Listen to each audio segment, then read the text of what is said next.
I'm available in October. I can check my schedule and see. Yeah, right. A little crooked. Oh, yeah, man. Let's see.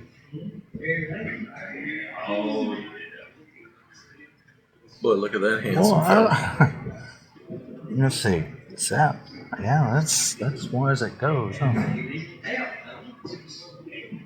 Is that?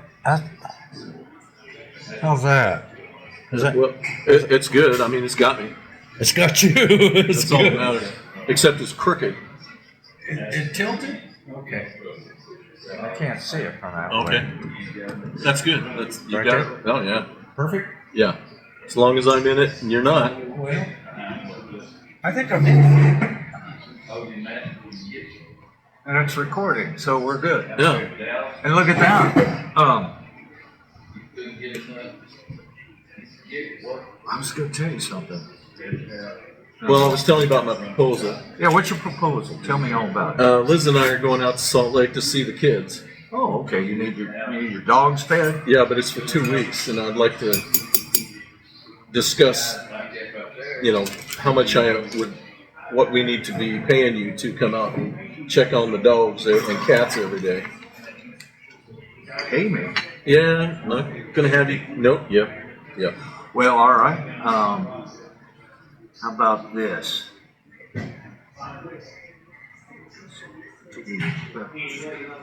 I'm doing math. Uh-oh. Hold on. Your head's starting to turn red. How about you pay for the subsequent, not the one that you would be obligated to, but in addition to 3 breakfasts? 3 breakfasts. Heck no. Are you kidding? My dogs ain't worth that much. Yeah, that's right. Yeah, just let them forage on their own. There's plenty of animals out there to eat. Yeah, I'll make it 4. You got your order? Oh, yeah. Yeah. Go ahead, bro. She's an American woman. She wanted to let you know. America. You don't, well, you don't Okay. want to store. Shut up and order. I'll have you one for Okay, I do the egg. over easy. I'm going to have your chicken steak thing. What's it called? Chicken fried steak. And my eggs over medium. I want the yolks running, but the white cooked. Or the, what's that called? The clear stuff cooked. Okay, you want biscuits and gravy or toast? I want a biscuit and gravy, please. Oh. Gravy on the side. Does that come with, mine come with hash browns? No, where's that one? I'd like an order with some gravy too. Okay. Thanks. Thank you. I've been watching these guys on YouTube who are first never heard classics, 70s classics, 60s, 70s classics. Oh, they had never heard it? Never heard it. Never. There's this one guy. He's a hip hop producer. He's a mixer, controller, producer, and he's doing reaction videos. And he did one to a couple of the classics. I can't remember the songs, but he's like, "How come my parents never exposed me to this?" Okay, it's my time. Because they're not good parents. They are. All They're my lousy. kids love the 70s music. See, that's the thing. That's Unless where they were lying to me. musicians were. Yeah, Real musicians. unless they were lying to me, but they all loved it. They loved all the 70s. I'm watching these guys, and some of there was one guy, he was so taken back. Oh, no, he was watching Rush for the first time. Really? And Neil Peart, he's a drummer, and he's also a producer, and never heard of Rush, never heard of Neil Peart, and he mispronounced his last name, Peart, when it's actually Peart. That's how his last name is pronounced. Well, I wouldn't have known that. And the facial expressions of, oh my God, this guy's a professor of drumming. And we drummers were like, yeah, he's the professor. Yeah. He's the professor of drumming. Anyway, it's so cool to watch these people's reactions because they never exposed. And some of these guys are saying, I'm looking for new inspiration. So I'm going back and hearing these musicians for the first time, and they're just like, holy smoke! Well, speaking of drummers, I was always enamored with Danny Serafin, Chicago. Chicago, yeah. Okay, but I know that's because No, I went to a concert, an exceptional drummer. watched him, skip school to do it, and that was okay with me. Yeah. But and I can't think of his name right now, but the drummer for ZZ Top, I've never seen anything like him. Oh yeah. I mean, I know there's great drummers out. Don't get me wrong, Yeah. but how he made all that noise was just amazing. Yeah. And it's not noise, I'm just using that term, but he's unbelievable. His whole song was just full. It was orchestrated. It was just there was no gap in it. I can't think of the name of the song. It's about Elvis. Are you going to look at me? Never mind.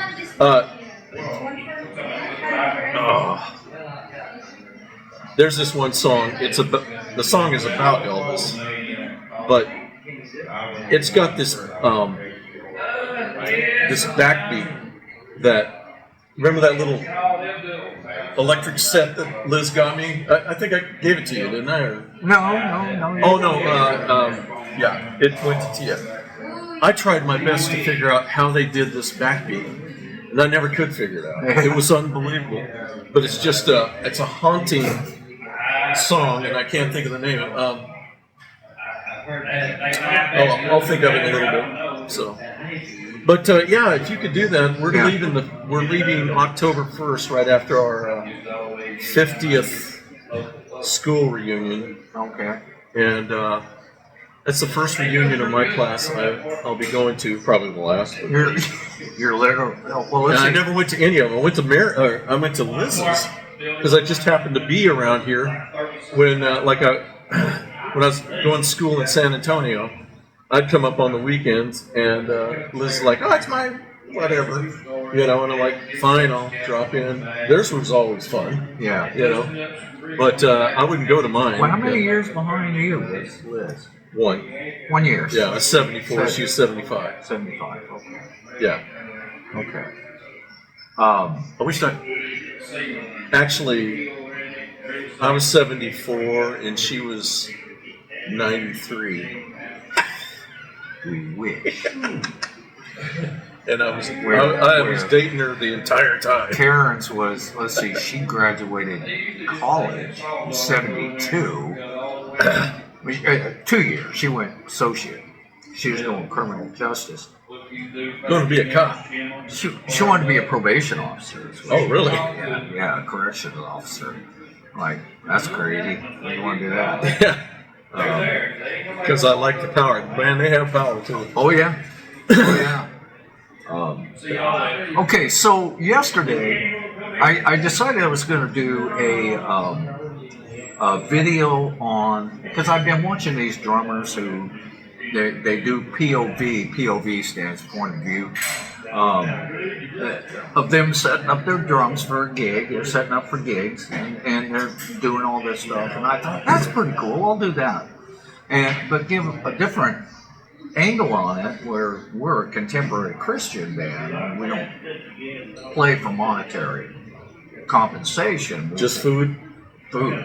Y'all play for food. Now, that doesn't mean that the congregation or audience wouldn't provide a stipend or something, a love offering or something like that. That's fine. I mean, don't ask for it. Anyway, I wanted to do that too. So I've got my holster on. I got my phone going. I've got, I'm talking, and I go into the building and I talk about it. And I get to move some equipment out, to clear up the stage. And then I thought, well, I don't want to record me coming back and forth, moving a drum set out of here. So I shut it off, right? The recording. Well, then Lynn shows up with the trailer. He's backing up, and I said, okay, this is the stuff. I forgot to turn the recorder back on. Well, Missed the whole setup. Missed it all. I looked down at my phone. Well, I was outside, and I said, well, I want to review that video. There ain't none. I'm going, crap, I missed the whole game. And I told Lynn, I said, how the heck? What the heck, man? He says, well, record tearing it down. It's just the same thing, only in reverse. smart move. I thought, good idea. And as long as you keep backing out with it, who's going to know? pick up the floor, Tom, and just back out. I'm like, oh, crap, I can't believe I did that. So I've got all that footage up on my computer. Yeah. I always like to tell Liz when she says, I can't believe it. I go, you can't believe that. How can you believe in a God in heaven? Yeah. She's like, shut up. And I've been, the UMC, the United Methodist Conference. They had the conference, and they took a lot of things out of their book of discipline. Remove stuff? Yeah. Yeah. I know that. Kept them pretty conservative. Yeah. Biblical. Anyway, I was curious. Is this local church? Where do they stand as a result of this conference? Yeah. Well, they stand with the UMC's the church and what they're professing now, which split it. Split the church here. They did. Yeah. Africa pretty much dropped out. Yeah. They went to, there's global Methodist. Yeah, that's what it is. Yeah. And we have two Methodist churches in town, the United Methodist and the Global Methodist.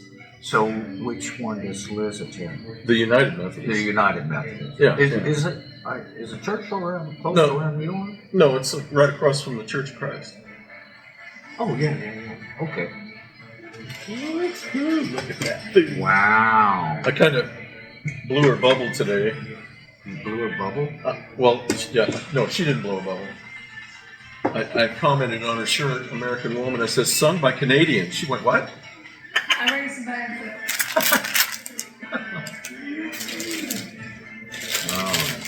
She said, you like that song? Yeah. I said, yeah, bunch of Canadians. American Woman? Yeah. Oh, from Guess who? No, I'm thinking of Lenny Kravitz when I heard the song. Oh, really? That doesn't count. Guess who's the ones that... was it the Guess Who or the Who? Lenny Kravitz done it better. Here you go. What do you mean? That was great. Obviously, you're not from the 70s. No, from the 80s. That's too She wasn't bad. even a twinkle in Daddy's eye. No, it was the Guess Who. Okay. But both are Canadian. No, one's British, the other one's British. Canadian. Yeah, when we lived up in Grand Forks, we had some friends that had a cabin out on a lake outside of town called Maple Lake in Minnesota. And so we went out to visit them one time, and they were telling me that they had a gazebo out there. And Marcy Lund, just a fantastic person. Whole family is fantastic. It's fantastic. But she was telling me that, yeah, you see that that gazebo up there? And I'm like, yeah. The band Guess Who used to come down here and play just to play. Just to jam out. Yeah, Huh? just to jam out. Sweet. That was before they were, big time, obviously. Right. But Guess Who? I'm trying to think of. Holy smoke, I can't. Oh, Grand Funk. That's who I was thinking of. Grand Funk. They did American Woman. No, American Band. Oh, yeah, we're an American band. Yeah. Yeah, that's right. Who's saying American Woman? Guess Who? Was that? Yeah, That was a Guess Guess Who. Okay. Yep. Okay.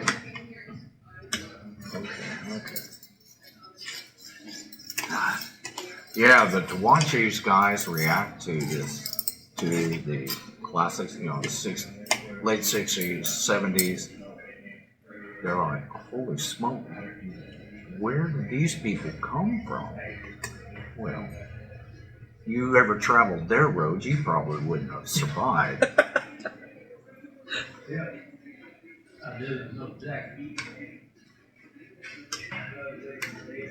American woman. American woman. Well, I'm proud she listens to Lenny Kravitz. That's cool.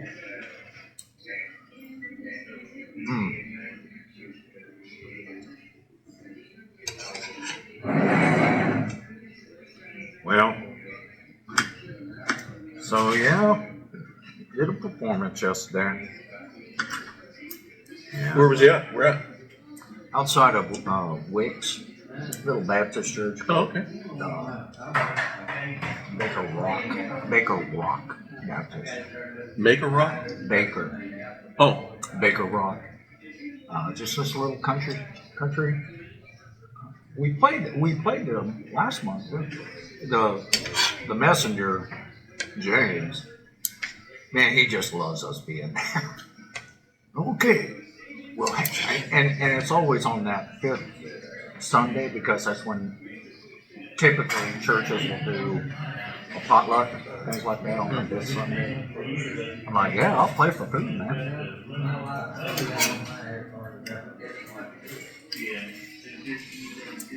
we were reminiscing about our first days up in Minot.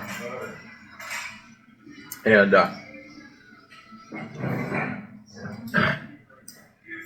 so we went to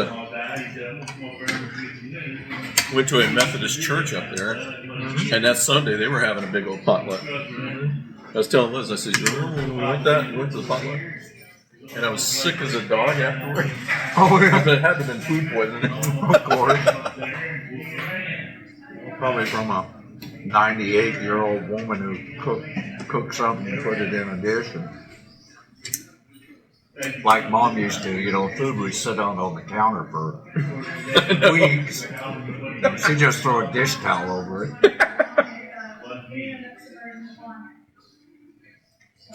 Yeah, we'd have occasionally the squirts, but Well, or a little upset stomach, Yeah, we just get outside and play. You just sucked it up. Yeah, watch out for cars.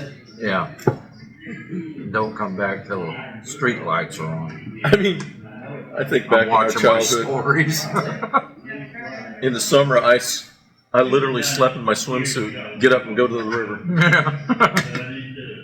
Spend all day, well, at least till about 4:30. That's just effective time management right there. You learn that in an early age. I mean, it was worse than steroids. Come home and just eat everything because you've been swimming all day. Don't you eat and go swimming, you'll get a cramp and drown. Yeah, I know. Whatever. A lot of good memories down there. Your fishing story? Well, here's a horror story. We were at, let's see, was it here in Arkansas or was it in Oregon? It may have been in Oregon. I think it was in Oregon. Because Mom was wearing a bathing suit. I know, great. It was a one piece. Had to be Oregon. It was Oregon. Yeah, because that. Yeah, that didn't happen down here. Did that happen salt? You want some No, salt? no, don't get it. Don't get it. Dad had me on his shoulders, and he's walking out into the water. Definitely Oregon. Yeah, and being, oh, well, I'm going to take my best son out in the water, and so I'm on his shoulders, and he hits a hole, and he sinks like a rock. He didn't mean that, David. He sinks like a rock, and we both go under. What scared me to death. Really? Yeah, because Dad didn't grab me. It's like, yeah, you're on your own. I'm getting my own big butt out of here. Yeah. So I had to figure out how to get back buoyant and get my head in the air. Now, did you know that Dad saved my life? Remember that story? Why would he do that? I don't know. He probably just needed the tax write-off. So I thought he not was ready to just- let that go yet. thinning the herd. We went fishing on Ford's Pond outside of Sutherland, which Oh. isn't there anymore. Right. And it was full of logs. Uh-huh. Okay.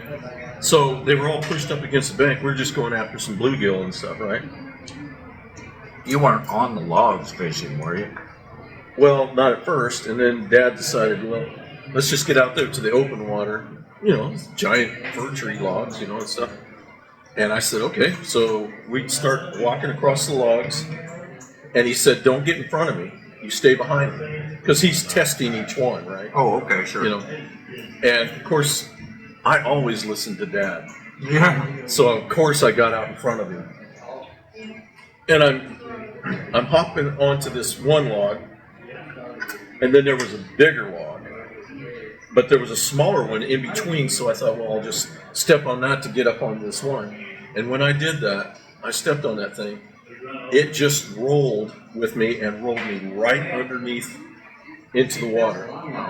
And this is what I remember. I remember looking up and seeing the light, and I'm underwater, and then it just closed. And it was all dark. Oh, man.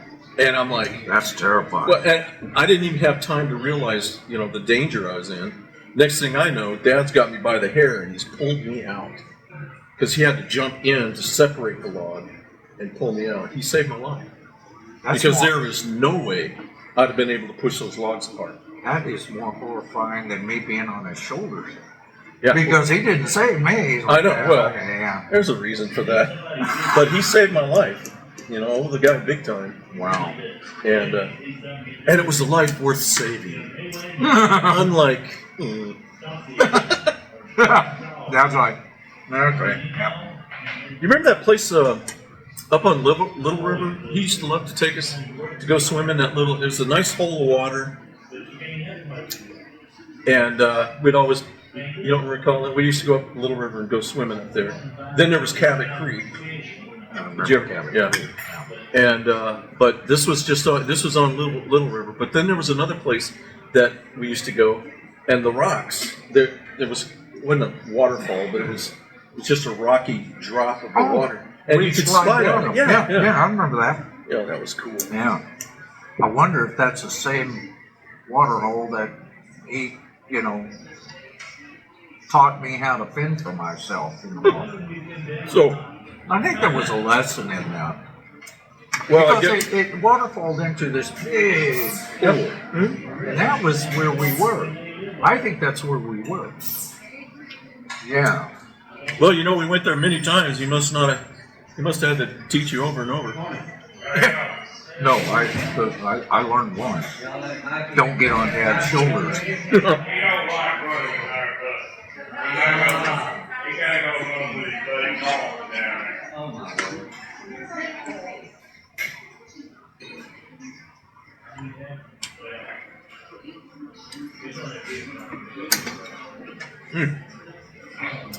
It's quite tasty this morning. So Wednesday, Bannon and I are going fishing. Where are you going? Don't know yet. I checked out a place. As you're going into Murfreesboro and you're out across the river, there's a place that you can go under the bridge there. That's not a bad looking hole of water. In the bottoms there. On Yeah, the highway? Yeah. Mm-hmm. Have you ever? I haven't been there yet, but I keep eyeballing it. I do. Yeah, I finally thought, well, I'm gonna have to look at this. This might be a place where we'll go. Did you look at it? Yeah, it's. It's a nice hole of water there. Okay. Yeah, because I took Saturday. I told Karen, I says, I'm going fishing. My idea of fishing is I drop a hook in the water and let it float. That's what I do. And she went with me. Now she didn't fish, but she took a book with her. She's got this book of Nashville. Someone wrote a book about Nashville, and It's about this thin. no, it's a good sized book. So we were going to go to Tokyo or I was going to take us to Tokyo, to that little place behind the diamond mine, you know, the place I told you about. Is that Tokyo? Yeah, well, you know, the sign says Tokyo. I never can find Tokyo, but I tried to find it. yeah, I don't think it's there. I think it's that one house. It must be because Yeah. I drove down there and I don't like driving my car on gravel road, but I'm like, I gotta see where this place is, you know. Why didn't I see it when I was a kid, you know? But anyhow, I didn't even know it existed. so I'm like, well, finally I got far enough and I'm like, all right, I'll turn around and get out of here, you know. I have no idea what it is. Well, beyond that, just before getting on the other on the highway on the other side of Diamond Mine, there's a place there. I can't remember the name of it. I mentioned it before. Campground? No, it's not a campground. Oh. It's just a little dock. Not a dock, just a runway. To get your boat into the Little Missouri. I decided not to go there. So we went up to Gleason. Greason? The lake up there. Yeah. Merciful.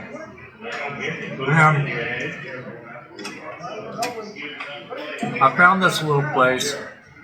And I didn't even know it existed, but just before you go to the dam, turn across, there's a place on the side, a little park area. Yeah. Well, there's a deck that's there that's over the little river. I've been there. Put our campsite right there on that deck. Catch any trout? Didn't catch nothing. Got 2 nipples. I don't know that, you know. Yeah, that's all trout country right there. Yeah, didn't get nothing. When after the flood up there, I ended up having to buy that RV with kids staying. So I ended up taking a hospital safety course that was taught down here in Little Rock. Okay, some PhD teaching, and the reason I did that is because hey, I had a hospital. You know, it's all installations at hospitals, so I wanted to get better at it. Right. But I decided to make a little mini vacation out of it, so I drug that trailer down here, set it up at Swaha, and it was Jeremy, Clint, and Tia that were with us at the time.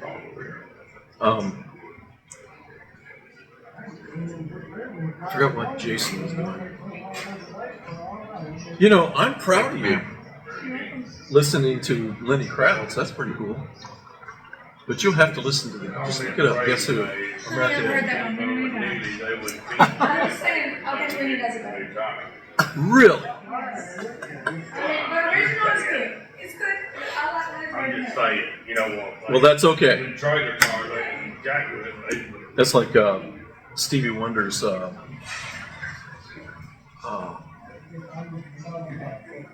For the City song, Living for the City.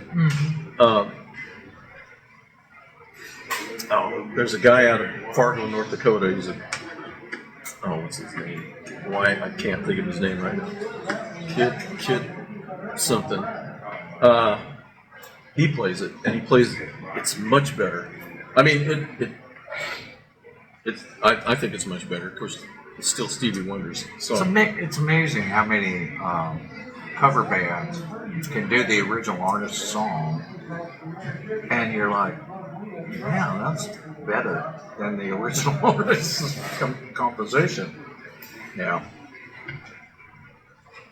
But anyhow, so while I was up in Little Rock, Liz and the kids were, down at Swaha, and I'd come in. Well, I spent 2 days up there, and then finally came home, and then we finished it up. But while we were there, I took the kids down to that place, and they were, they're from North Dakota. This water here is like bath water in the lake, right? I says, well, I know a place if they're generating electricity, I know a place where it'll be nice and cold. Right. And we went down there, and they were Getting the bottom water. They were generating, and that water was awesome. That's why the trout can handle it. Yeah. Well, that's the thing. Saturday, they had, It was generating. it was generated. It's and you know what? That's probably why you didn't really, get a lot of action on the fish because the water's going faster. They're all starting. Yeah, and they're getting all the food they want. But anyhow, the kids just loved it, man. They're jumping off that rail into the water and stuff. Even I went swimming with them. Well, I'm like, wow, this is nice. I mean, short of having an air conditioner, this is perfect. Mm-hmm. No. No, it's a great place. Mm-hmm. I got a little concrete walkway along the river. There's this. Well, I initially went to this spot just before that, and they have. When I was there last, the water was lower, and there was like a gravel outbank. I sat up there, and that's what I was going to do. Well, the water's up now, and that's gone. So. Well, let me ask you something. Did you notice the signs that said catch and release only? Yeah. That means you can't use the barb hook. Well, I did, and damn. And you didn't get caught. Because you I weren't wouldn't go deep one anyway. I know. But yeah, I used the barb hook. And it's only, I think it's only in that spot, that area. Of course. That's catch and release. But being the rebel I am, I'm not going to follow their rules. Yeah. Who's the government to tell me what to do? Yeah. I am the government. I just ignorant. Yeah. So I put a piece of shrimp on it, swing it out there, and it's floating. And what was so ironic is, the water's running this way, but my bobber would come back this way. Yeah. What the hell is that all about? Some kind of physics that I'm not aware of. Anyway, I pulled it back in after a few casts. I said, well, I don't think that piece of shrimp's stinky enough. So I peeled it off and threw it in there and put on another piece of shrimp. And I guess that one was stinky enough because I got a little nibbles from fish probably about that big. I remember the first trout I caught there. Not there, on down where the old sawmill. Oh, yeah. I know where. Yeah. Dad took me down there, and this was way before it was developed like it is now. Right. So I went fishing with him. He said, oh, well, let's go trout fishing. I'm like, okay. So went down there, and I'm thinking, okay, we're going to get some flies out, or, some worms or something like that. He gets out a little can of sweet baby corn. I'm like, what's that for? He goes, well, this is what you catch them with. I'm like, what? First one I ever caught there was on corn. Was it baby corn? No, it was sweet. It was whole kernel corn, but it was Green Giant's sweet stuff. I'm like, you can catch fish on corn. How about that? I didn't know that. Huh. Yeah, I think we caught 4 trout that day. And of course, ain't no catch and release with that. No. If you catch it and it's small enough, use it as bait. Otherwise, you scale gut that thing.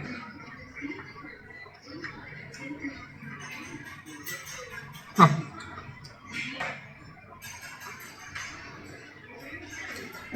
Well, back to the Ford Pond. Now, I fished with Dad down there at Ford Pond. Oh yeah, we fished there a lot of times. You either caught bluegill or those mud cats that grow up in Oregon. Right. I heard a story, and I can't verify this. Maybe it happened when you were there. But they decided to drain that pond and fill it in. And they found in that pond about $4 million worth of wood that had sunk to the bottom. Sunk to the bottom? Yep. Well, see, when we went fishing there, it wasn't an active log pond anymore. Yeah, no, that's pretty much the same with us. Well, no, they're still putting logs in. That's right. But I didn't know that they had drained it. Yeah, they drained it and filled it in. Last time I was out there, Drive by, there's no pond. I didn't know that. No, I didn't know That's what that. they had in the warehouse. Yeah, and that was Kenneth Ford's pond, Kenneth Ford. not the guy from Detroit. Kenneth Ford is Pappy Ford. Happy Ford. That's what we knew him now. Pappy Ford.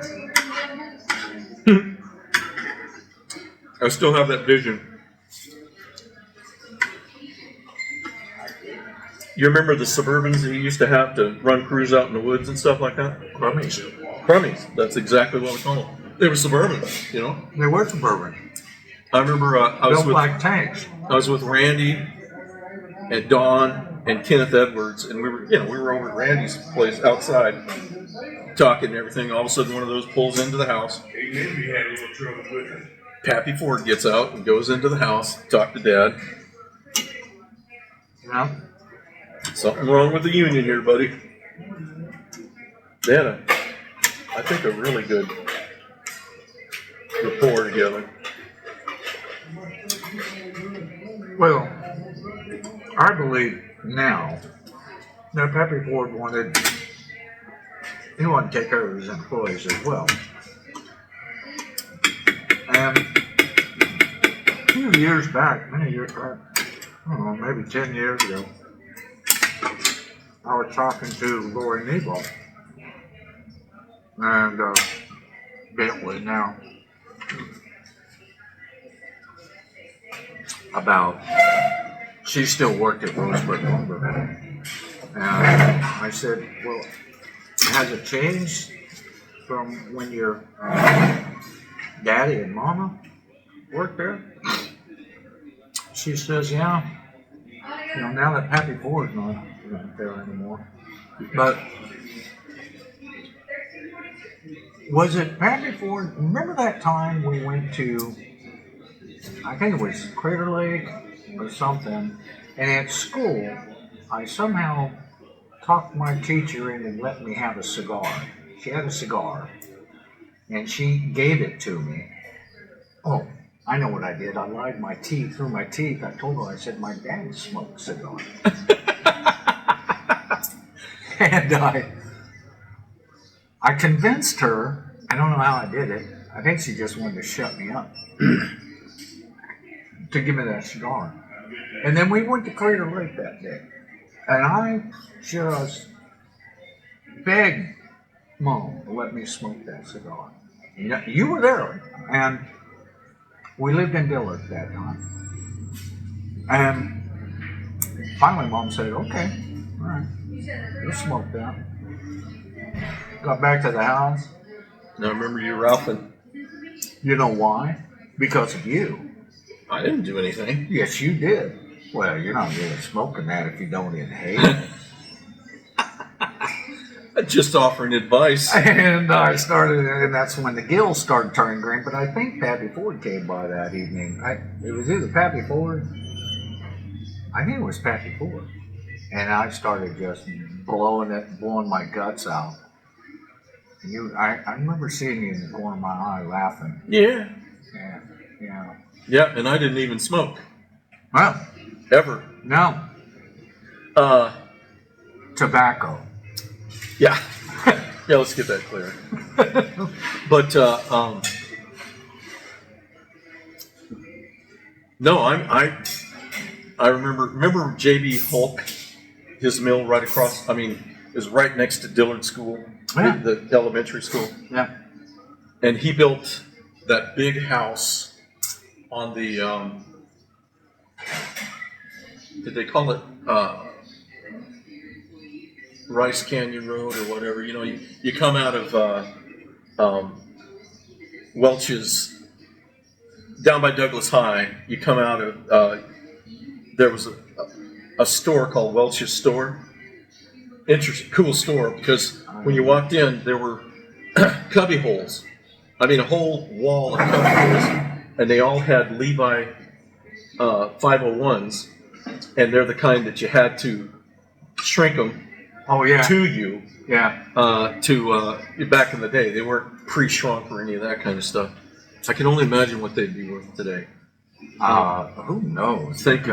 But anyhow, Welch's Store, and there were two canyon roads, I guess they call them. One was Rice Creek Road, and if you took that road, you'd come around and then you would come to Highway 99 in Dillard. Okay. Right. Well, Hulk had built this fantastic house that was all windows up on the mountain here, and I never went up there, but Mom and Dad got invited a couple times for, like, I guess they're called cocktail parties or whatever it was, but the first time they went, Mom was telling me anyhow, about how fantastic this house is.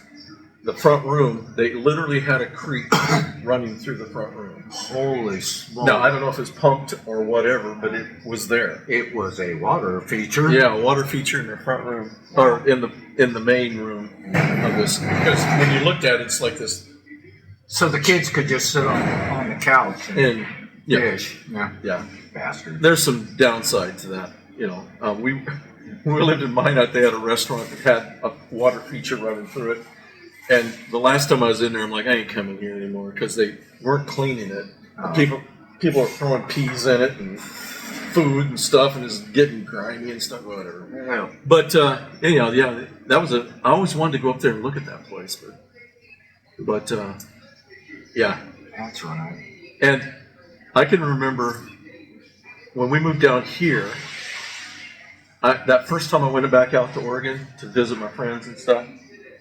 And I stayed with Donnie, and Donnie's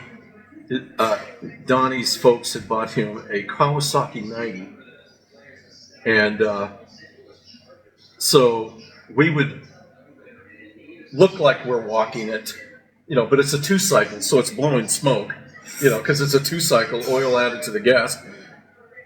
But I'm in the back like I'm pushing him, but it's running, and got tagged on that. I'll tell you that in a second. But anyhow, once we got out of Winston, then you'd cross the bridge and go down that road to the what do we call it, the gravel pit road? Gravel pit, yeah. Yeah, and then from there you could get to Hulk's Mill.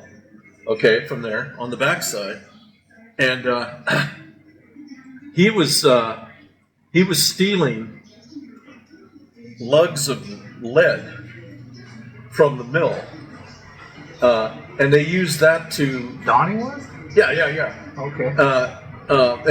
Okay. So I'm accomplice because we get down there and he said, all right, keep it running. I'm going to run in. And the mill's running. People all over the place. He would go in someplace there that's where they would sharpen the blades for the saws. Okay? And they use this lead for something. I don't know what it was. But they melted these ingots, but they're round ingots of lead. And I guess he knew how to pop that thing out. So he says, keep it running. So he comes out and he's carrying this chunk of lead. And let's go. And he jumps on the back and we ride back, and he'd been doing this for a while. He was making sinkers with it. Oh, okay. Lead sinker. He had all the molds and everything. He'd go down to the gravel pits, start a fire and start melting this stuff and making, all kinds of sinkers, That was his thing. So, what an entrepreneur he was. Oh, he would have been the wealthiest man in prison. We used to all say about him, because of his stature, he wasn't tall, real Right. tall, but for some reason he could just whip my ass every time. The last time we got in a fight was I had come back. It was that time too. We went fishing down on the river, and it was Ken Edwards himself, Donnie and me, and we had a fire going. We're fishing for catfish at night and everything. And I don't know. He said something to me, and I said something to him, and he gets right in my face and says, "Dude, I'm not the same guy anymore." And I says, "I'm going to go after you," and he backed off. That's the last time. But every time we got in a fight, he always went. And I don't know why. Just don't know why. Because I could have easily, but I just didn't. He was just, But he was wily. yeah, but we both went to the YMCA and did boxing. Mm-hmm. And we still we used to go to his house, and in the hallway, man, we just duke it out. You know, we had fun with that. But anyhow, so well, there were a couple stories I was going to tell off that, and I can't remember because I'm old, and you're going to miss out. But he's got good knees. Yeah, Yeah. Well, they'll come to you. yeah. Yeah. Another story comes to mind. You know where the treatment plant was in Winston there? Well, of course, after they treat it, they just pump it out into the river, right? That's what they did. And I'll never forget, it was Dan Norton, who I'm sure is either dead or life in prison. You know, I mean, I'm sure he's dead now, but Dan Norton, Edwards, and Don and I. And that's when we still lived, you know, in Winston. We're down at the river, and Dan goes, hey, hold on, let's go over here, you know. And I'm not kidding you. We walk around, and where their port into the river was, you know, it had a lot of trees and bushes and stuff around it. Additional filtration. Yeah, it was. Toilet paper. No. Well, I don't know if it did that, but what it did do is it caught a lot of condoms. And Norton's out there, oh man, yeah, this is a good one. And I'm like, That still works. first thing is like, what are those? Oops. Because I don't know how old Dan was, What's y'all But- drinking this morning? but in the 4th grade, the kid was already in the 4th grade now. No, it's 5th grade. In the 5th grade. I mean, he was one of those kids that, like, either he was 4 years older than us, but anyhow, he's out there gathering up these, you know, and they're. I'm like, when he told me what they were, I'm like, you would wear one of those? Oh yeah, they're clean now. They've been through the treatment plant. They're just as good as off the store shelf. The stuff I saw. Oh God, that one just icks me out. Well, yeah, and Dan Norton, his best buddy growing up was Philip Pritchard. I remember Pritchard. Yeah, Philip Pritchard, little short. He was shorter than Donnie was, but you know, just a little poppycock. You know, I mean, I loved him. You know, he's part of the group. But when I came back out to Oregon the second time, okay, that would have been 70.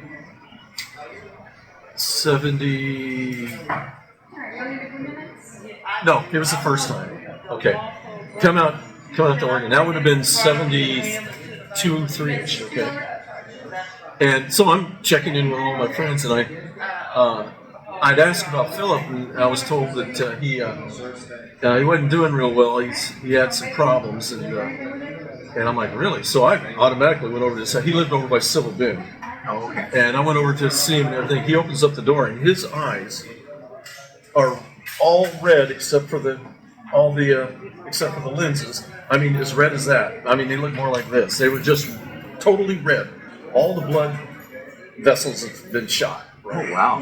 And I'm like, he goes, oh, hey, Joe, how you doing? I'm like, Philip, what's wrong with your eyes? He goes, oh. He says, I took a poop this morning. he said, I tried to make vodka. I tried to make vodka. Yep. And I'm like, what? He says, yeah, my mom was peeling a bunch of potatoes. And I found out, you know, that vodka's made from potato peelings, which it's made from all kinds of things. But he says, I decided I was going to make this stuff.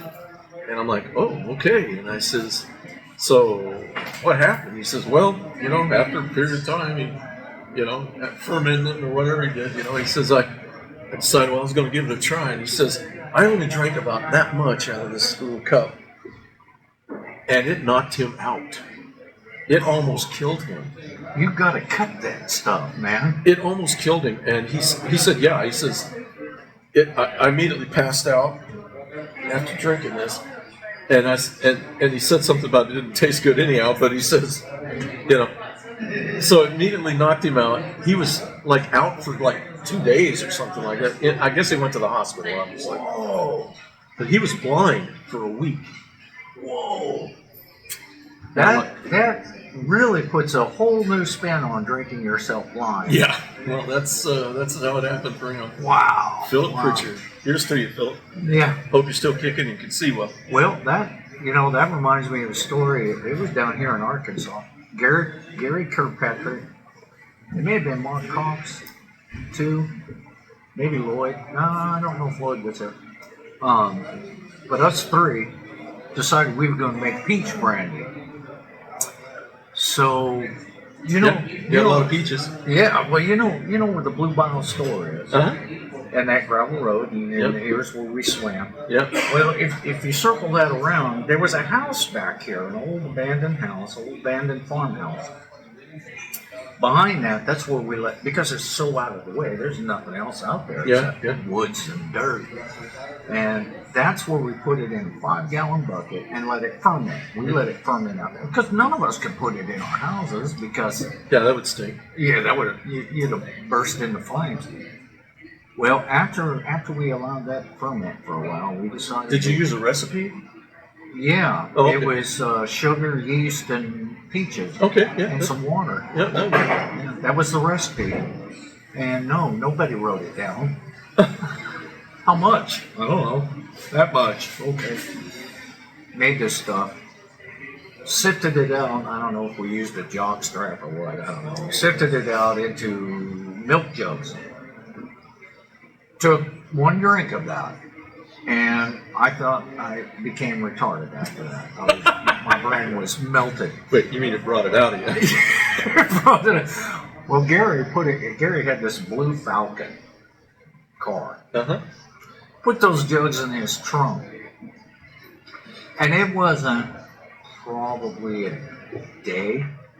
Went to go pop the trunk. It had eaten through those milk jugs.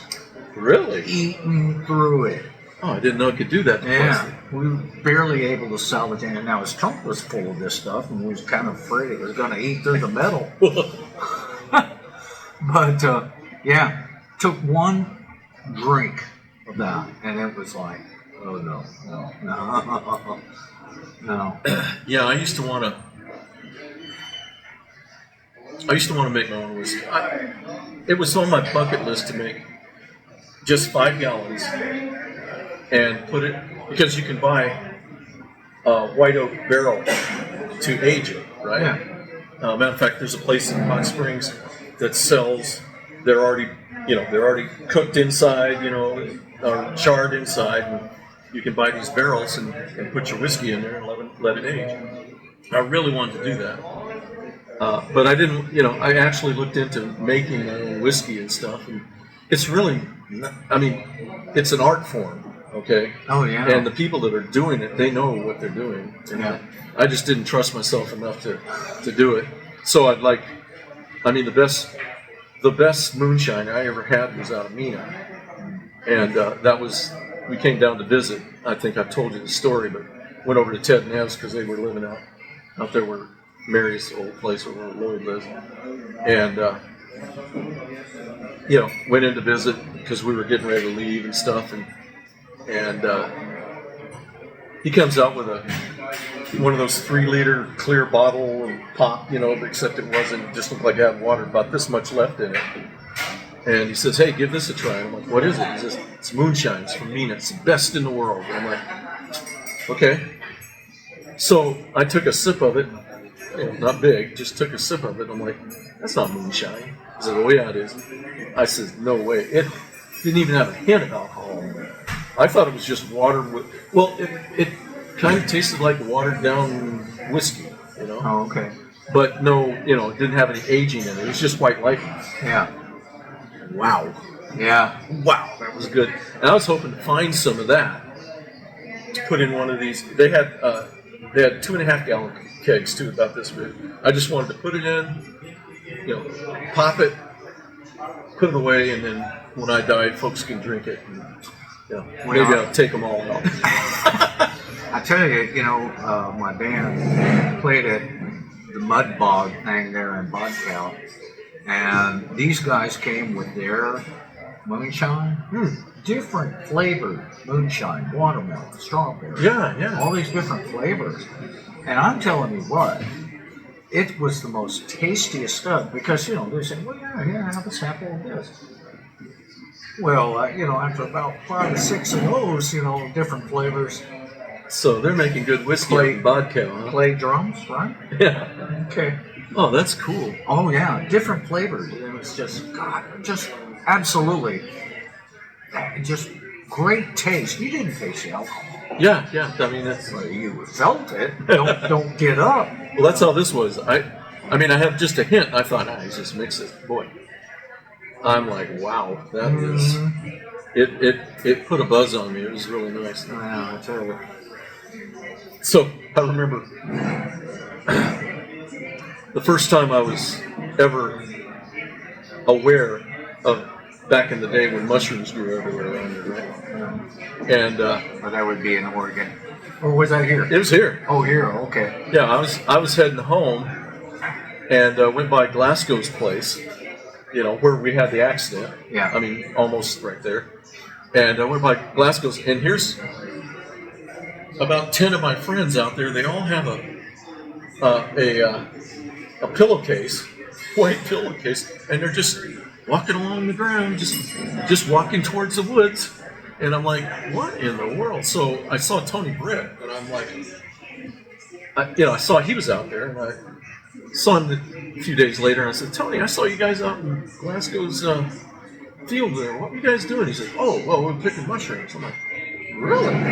He says, oh, yeah. I said, well, what are you doing? Well, he says, that day we walked into the woods. We had like 3 or 4 Coleman stoves, and we cooked it up and then poured them through those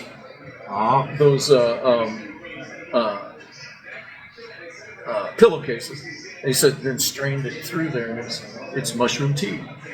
And I'm like, really? I said, I had no idea.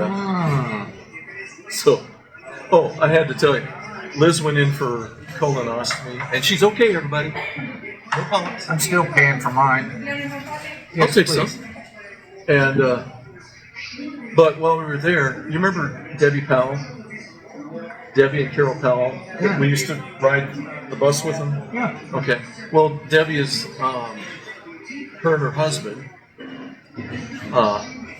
were there. She was there for one of those things that you go down the throat at the place. So we're sitting across talking about the reunion because she's kind of ramrodding a lot of it here. So I asked her about one of my classmates if she'd asked. Oh, yeah, they're all in for it. And I says, what about Ross Lamb? Is he going to be in? And evidently he's going to get knee surgery at the same time that we're having that, which is fine. But thank you very much. You're welcome. And so I'd mentioned Ross Lamb, and her husband pipes in and says, yeah, well, he needs brain surgery. He's like, what? And I'm thinking, wow, here knows Ross, And I'm like, well, I don't disagree. But, wow, he really didn't like, I'm talking about Ross. Come to find out it wasn't Ross. And so, what's his name? The guy who shot his eye out. Oh, Johnny? Johnny. He was thinking of Johnny. Oh. And I'm like, oh, yeah, I can't stand him one bit. I don't even like it. If I see him, I just stare at him. I says, I have told him. You stare at his one eye. Yeah. The other one's doing this. Yeah, I told him, I says, I get right in his face if I have to. And I've done it before, And Liz goes, yeah, he didn't like Johnny one bit. I'm like, oh, here's good news. I said, my little brother shot his eye out. He did? Yeah, I said, yep. Good eye. Good. Well, actually, let me set that story straight. Johnny and I were on team. Mark and Gary were on another team. It was Mark or Gary that shot Johnny's eye out. Oh, I thought it was you. No. I think it sounds better. I mean, you can run with it that I shot Johnny's eye out, but I am not being held liable for it because, we'll just track down. I don't know where Gary is, but I sure as hell know where Mark is. We'll track him down and say, now, you shot Johnny's eye out, right? So With my gun. He was pretty happy with that. Yeah. Lady man. Yeah. So Yeah, I think Mark was using. Johnny and I had BB gun pistols. Now I actually owned, a rifle. And those boys, Gary and Mark, it was either Mark or Gary took my rifle in exchange for his pistol. Johnny and I are down here in the trees on their property. You remember where Johnny and Jackie and me Yeah. lived? there's a And spring right there.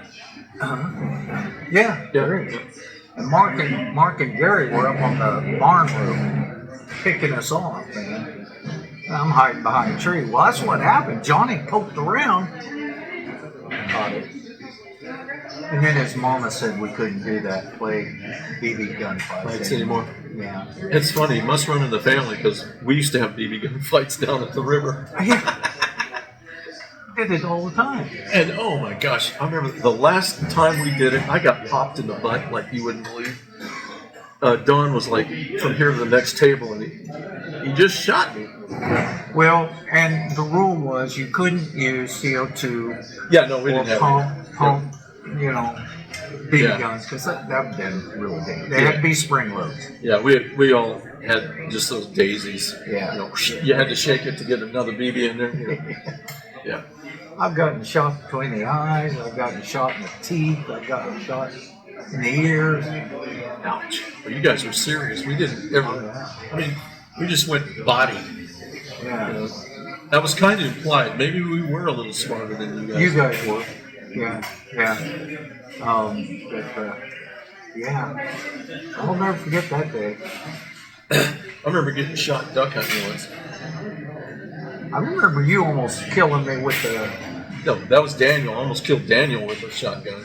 We were sneaking up on ducks on that pond. I think, was it you or Danny? No, it was you. You had Dad's 16 gauge No, break barrel. it wasn't that Almost either. shot my foot off. No, it was an old 12 gauge single shot. Was it 12 gauge? But, it worked fine, except I had cocked it back and we were running. We were coming up to scare something up. And I don't know if I tripped or what, but I had my finger on the trigger. Stupid. And I shot right in front of Daniel. You almost took him out. Yeah, boy. Kind of sobered me up a little bit. Stupid. All that hunter safety went right down the drain.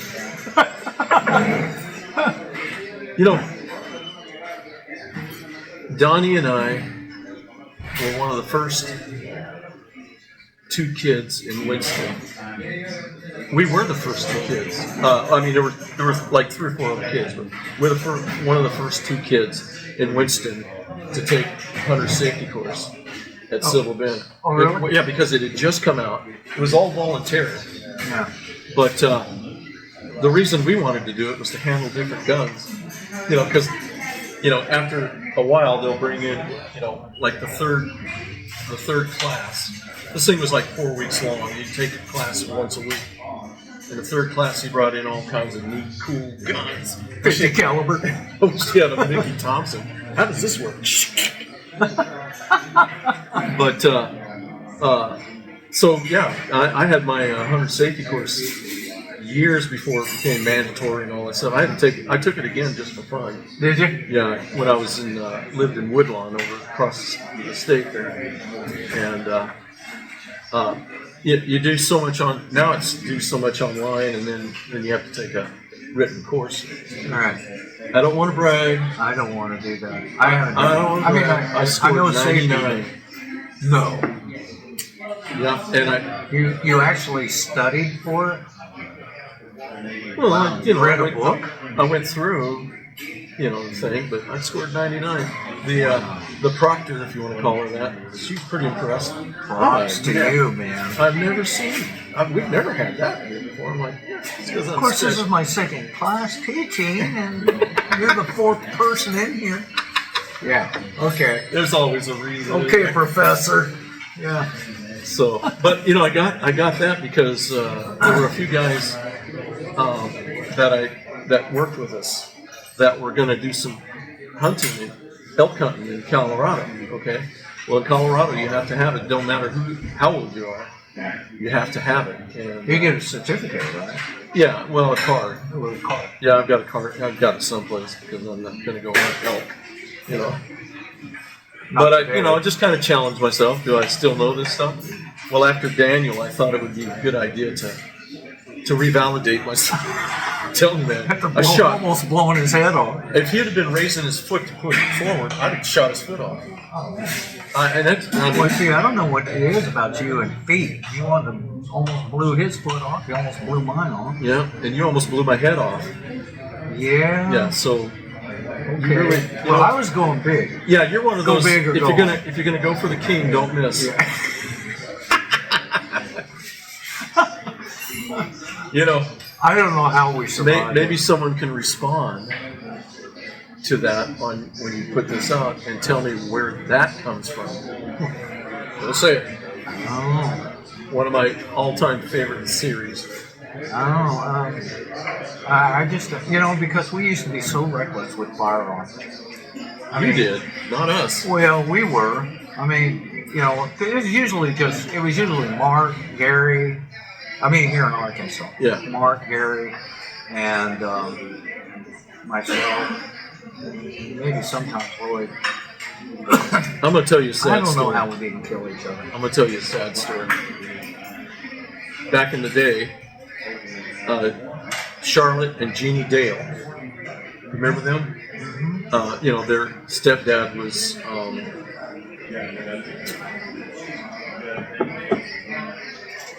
I can't think of his stepdad, but we used to go out there. Terry and Buster and I, we used to go out to their place and hang out with them and stuff like that. And this salt shaker is out. And Chuy Valdez was their stepdad, and their grandfather was a guy named Whitman. He owned all that property out there where they lived, and I mean all of it around, across the road, all that stuff. And Mr. Whitman also owned half of Arizona, is the way we were told. The guy had a lot of property. But anyhow, one summer, their cousin from Arizona came out and spent, a month with them. And of course, we got to meet him. He's a fun guy. We had a lot of fun. We, take him down and here's how we do it here. Better grab that chewing tobacco and stick some in your face so we can see that you get sick and all that crap, Well, I mean, we took him all Ed over. did that to us too. It was an Arkansas adventure for him, And he was a great kid. We loved him. Well, he had to go back. And I get a call from Charlotte one night, and I'm like, hey, what's going on? She is upset. And I can't think of his name now, but she said that he got home in Arizona and was over at his buddy's house and sitting in the front room, and he's looking at the sports page on whatever newspaper it was. He's looking at the sports page sitting on the couch. And his buddy had told him, he said, "Yeah, my dad bought a brand new shotgun. Got to check this out." And so, oh yeah, sure, go ahead, And he brings the shotgun out, and it was loaded. And he didn't know it, and he killed him right there. Oh. I'm like, you have to be kidding me. She goes, no, I'm not kidding. He's gone. I'm like, oh. That was a sad. And I mean, we were reckless as young teenagers and stuff with firearms, and there's no excuse for it. Nope. There's no excuse for it. No, we were just, our brain cells hadn't been able to do things yet. But today, as you grow up, you're like, yeah, you don't want to. This is not something you want to be fooling around with, recklessly. Yeah. Be conscious about it. We, Jeremy and Shivani came down just before they were married, and Jeremy had bought a clay pigeon for electric, Uh-huh. and he had brought it down and everything, and he had told me about it, so I went out and bought clay pigeons. I said, we'll go out in the back and see how well you do. And damn, he did good. So Liz and Shivani, they come down and we're shooting. And I says, you want to give it a try? And she, no, I better not. I says, maybe tomorrow we can get some of our handguns and we'll go out back here and shoot some targets, and I'll show you how you're supposed to handle these things, Right. And how to do this. Oh, okay, sounds good. Actually, she enjoyed it, because in India, I don't know if anybody has any, but she enjoyed it. And the one she liked the most was my M9 9mm Beretta. Not as much recoil. Yeah, and it's got good feel, and it Pop. yeah. But I showed her all the I says never take a handgun from somebody without looking at it. Ask them, is it unloaded? And I says always pop the clip, always pull the back and look, because never do anything until you've done it. Don't assume. that Never it's not assume. Always, and who really hammered that into me was George Tarrant, Donnie's dad. Donnie's bad. Even though we'd gone through the hunter safety course and all this stuff, and that's what it was about, safety at that time. I don't know what it is now, but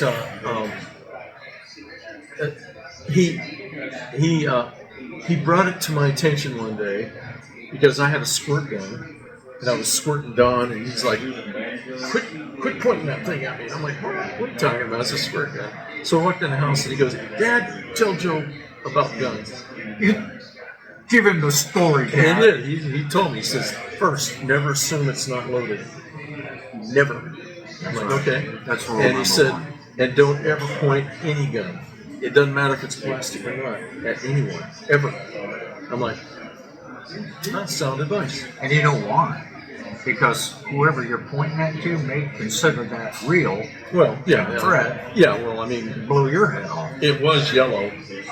Oh, well, I mean, they make little But I pistols tried to now. argue with him. I'm like, it's just a squirt gun. He says, it doesn't matter. And he basically said, hey, if you get in the habit of doing that, And I'm like, okay. So, it does take a village. Yeah. You guys obviously didn't have one. What are you talking about? I was in the same village. Yeah, you didn't have one. Nobody told you about that stuff, so you're out there shooting each other. Yeah, that was down here. That wasn't in Oregon. That was down here. Yeah. We were idiots. Yeah. Yeah. You know what kind of stopped me from hunting is one day I was out, we were living in an old Phil Waters place, and I had the 410 shotgun. That's Stevens, single shot? Yeah. I love that. And I was out in the orchard shooting at birds and doves and things like that. Well, I shot this cardinal. And I went to pick the cardinal up, and half his skull was still there. It was just, his whole brains was scooped out by the bullets. And it hit me in such a way that from that day forward, like, I'm not really interested in killing these. You know what? I had almost the same thing. Must have run in the family. I used to dove hunt, Yeah. And one day I just went to pick this bird up that I shot, and it was still alive. And they just have those black eyes, and I'm looking at it, and I'm like, and it's looking at me, and it's like I related with it because it goes, what did I do to you? Yeah. I'm a dove, for God's sakes. Yeah. I I don't ask you for food or anything. That actually happened in North Dakota. Yeah. And I'm like, okay, I'm done with this. Yeah, it changed my life. It Yeah. changed my. And I don't like them anyhow. Well, I mean, I ate them, but I didn't like them anyhow. but here's the other thing. Cardinal was Mom's favorite bird. Oh yeah, you better not have brought that. I did not. Yeah. I did not. I'm like, man, this sucks. But that didn't stop me from hunting pheasant,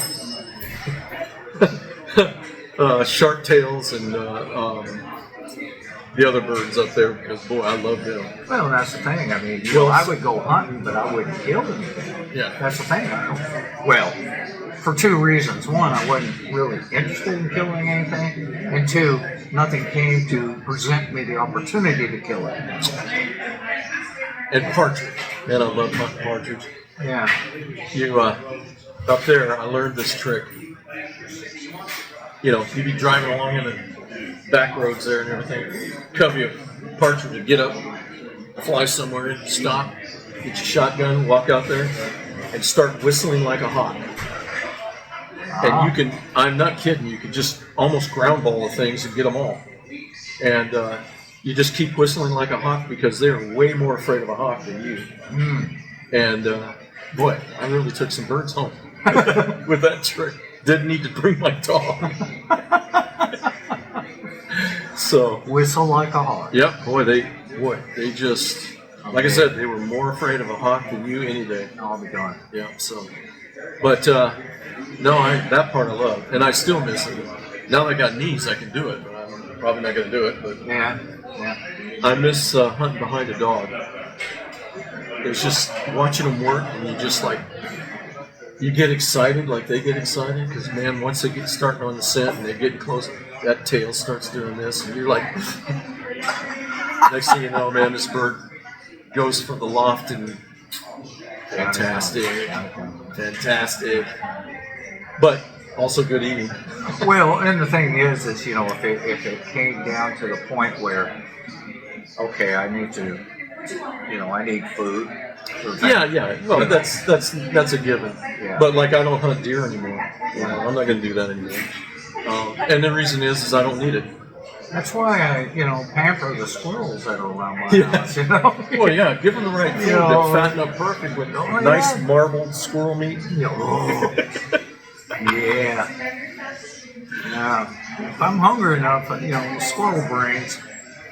Squirrel brains. Dad's favorite. Dad's favorite. He just loved, he'd have done great up in North Dakota or up in the north where the walleye's king, because walleye have a little hors d'oeuvre on them that a lot of folks don't realize. On their face, they've got this cheek meat, and that's That's almost like That's what- escargot. that's what Dad would have went for. I want the cheek meat. I can remember taking his knife, smack, smack, smack, cracking open that skull. I had a good friend and a business partner actually in Oregon. His name was Wilson. Now he's Brazilian. He comes from Brazil. What's that famous city down there? Rio de Janeiro. He's from outside there. Anyway, he's up here. He says, the way they would do with monkeys, they would bring a monkey, and in the center of the table was a hole.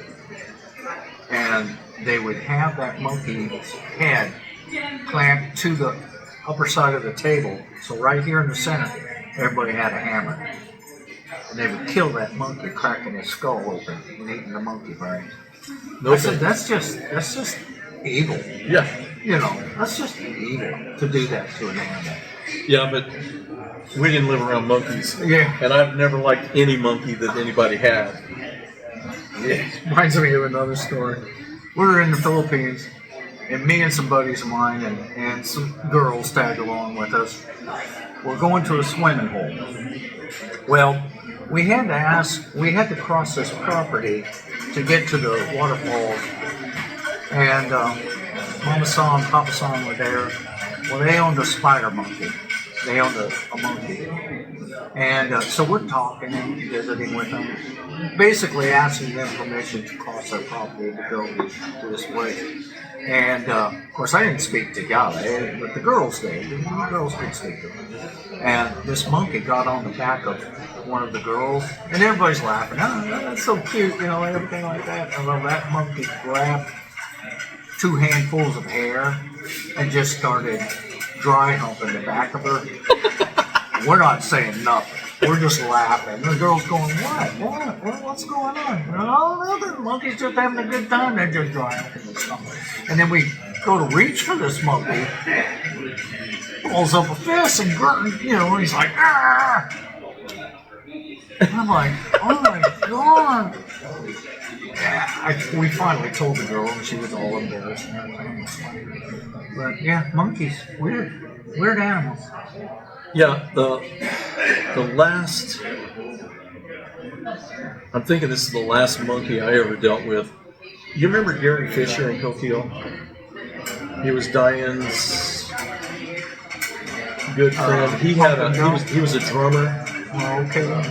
They had a band called the Fairfax, the Finchen or Ascension or something like that. They actually opened for Three Dog Night. They did a battle of the bands, and they won this thing, and they got to open for Three Dog Night someplace. So kind of local hero because he'd actually been a star football player and ended up with playing football and ended up with some head trauma. And it did a number on him and everything. And I'll tell you what else was cool about him. He had a Pontiac Tempest. Pontiac Tempest. Yeah. Pontiac came out with this Tempest. If you want to know all about this car, watch my cousin Vinny. Because when she's talking about this car that laid the tracks and stuff like that, Positrack versus yeah. That's what he had. And he also had headers on it and a dump so that he could open up the headers. He had this little thing he pulled, and it opened up the headers away from the muffler so he could have more power. Wow. But oh man, I loved running around this car. He had to love me because it was Diane. Oh, yeah. But anyhow, his cousin, he was in school with me, so he had to love me too. Gosh, but they lived in what's that little town where the swimming hole was at on the Coquille or on the river there? Not Coquille River. It was the whatever that creek was. Fairview. It was Fairview. On the way to Coos Bay. Well, no. Well, you could get to Coos Bay from there, but that wouldn't be the way to go. But you could go there. But anyhow, it was like 12 miles out of town. Okay. And so, matter of fact, we'd ride our bikes up there and swim, and then ride back. Oh wow. But anyhow, went up there and spent the weekend with Wade Gould, and then we went over to Fisher's house. His name was Fisher too. I can't think of his first name, but they had this monkey, and oh, that's cool. He said, "Don't even get near it. It's my mom's, and I hate the damn thing." He says it's nasty. It'll throw poop at you. It'll do everything that you don't want to do. It'll do what monkeys do. Yeah, and I'm like, really? And he said, yeah, don't even get close to it because it'll want to jump on you. And it did. It had a chain, but they had a little building that would sit up on the roof there. He says, don't get too close because it will jump on you and it'll bite you and everything else. I'm like, okay, so I listened to that real good. I started walking towards it, and I stopped. And just as I stopped, it jumped, and it was just out of reach. And I'm like, oh, okay. So he says, yeah, I hate that thing. So because of him, was it Dad's monkey or something? It was Mom's. Oh, his mom's. Yeah, monkey. and I'm like, well, if you hate it, I hate it. I don't like them at all. So whenever it misbehaved, you spanked the monkey. I don't want to know. That's the same trip. That's the same trip. It was for a long weekend that I went to the Gould's house. Their grandfather owned that Myrtlewood shop. As you just come out and get on board, right across the road. Yeah. That was Gould's Myrtlewood shop. Oh yeah, I remember. Good morning, my favorite Menudo lady. Makes fantastic. Oh, you've been there. So, yeah, in that shop, you went to the warehouse back there. His forte was making gun stocks, and he had all these Myrtlewood blanks, gun stocks and everything. But anyhow, it was Friday, school on Friday. We walked down to downtown where his mother worked, and we walked in, and he introduces me to her, and I didn't know it. She was wearing a wig. She was hot. I'm like, wow, your mom's hot. But I didn't say it there. Like Randy Schooley's mom. Okay. So he asked, hey, this is Joe, and want to know if you could stay the weekend with us. Oh, sure. And so So we went back, and his brother picked us up. He was in high school and took us home and everything. So, and it's four brothers, okay? And I'm not kidding you. The washing machine and dryer ran the entire time I was there, and they all had like 15 pairs of Levi's 501s, because they'd get dirty and they'd just come in and throw them in the wash. Wow. And it just continued. I'd never seen anything like it. And even my blue jeans got caught up in the wash. I just wore someone else's. I'm like, well, what about mine? Who cares? Just wear whatever, So I If took, it fits, yeah, it ships. that's right. I ended up taking someone else's jeans home that weekend, or after that weekend. But it was so funny. She walks in after work. Mom will and- say, "Where'd you steal those?" Yeah.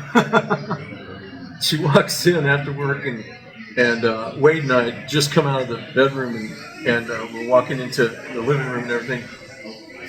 And he goes, because I'd said that when we walked out, I said, "Man, your mom is hot." He's like, "What?" And I'm like, so we walked out into the living room, and she's just coming in. He says, and next thing I know, he says, "Hey, mom! Hey, mom!" And she goes, "Yeah, what's up?" And he goes, "Joe thinks you're hot." Oh, he does. Oh. And then that kid, she reaches up and she pulls her wig off, and she goes, "What do you think of me?" I'm like, "You're still hot." She said something like, "Oh, you're going to get along just fine here." That's where I had my first chocolate chip pancakes. Oh yeah.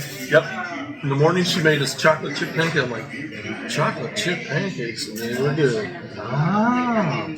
Yeah. And real cool thing about that whole place up there, You want your hash brown or toast? their house sat next to this hollow with a creek in it, okay? And there was an old road there, it looked like a farmer road or whatever. That was a stagecoach road. Oh, okay. And get this, there had been a robbery around there somewhere where it got robbed. They had an old Wells Fargo strongbox. Oh, the Goulds? Yeah, family they found owned it. one? They Yeah. found it out there. And here's how I know it was Wells Fargo, because when you opened it up, it was all painted Wells Fargo Bank, San Francisco, California in it. And I mean, it was pristine shape. Oh wow. I'm like, oh, that is so cool. Wow. No gold in that though, huh? No, that had been removed. Yeah. Okay. But who cares? The box was amazing. Oh man.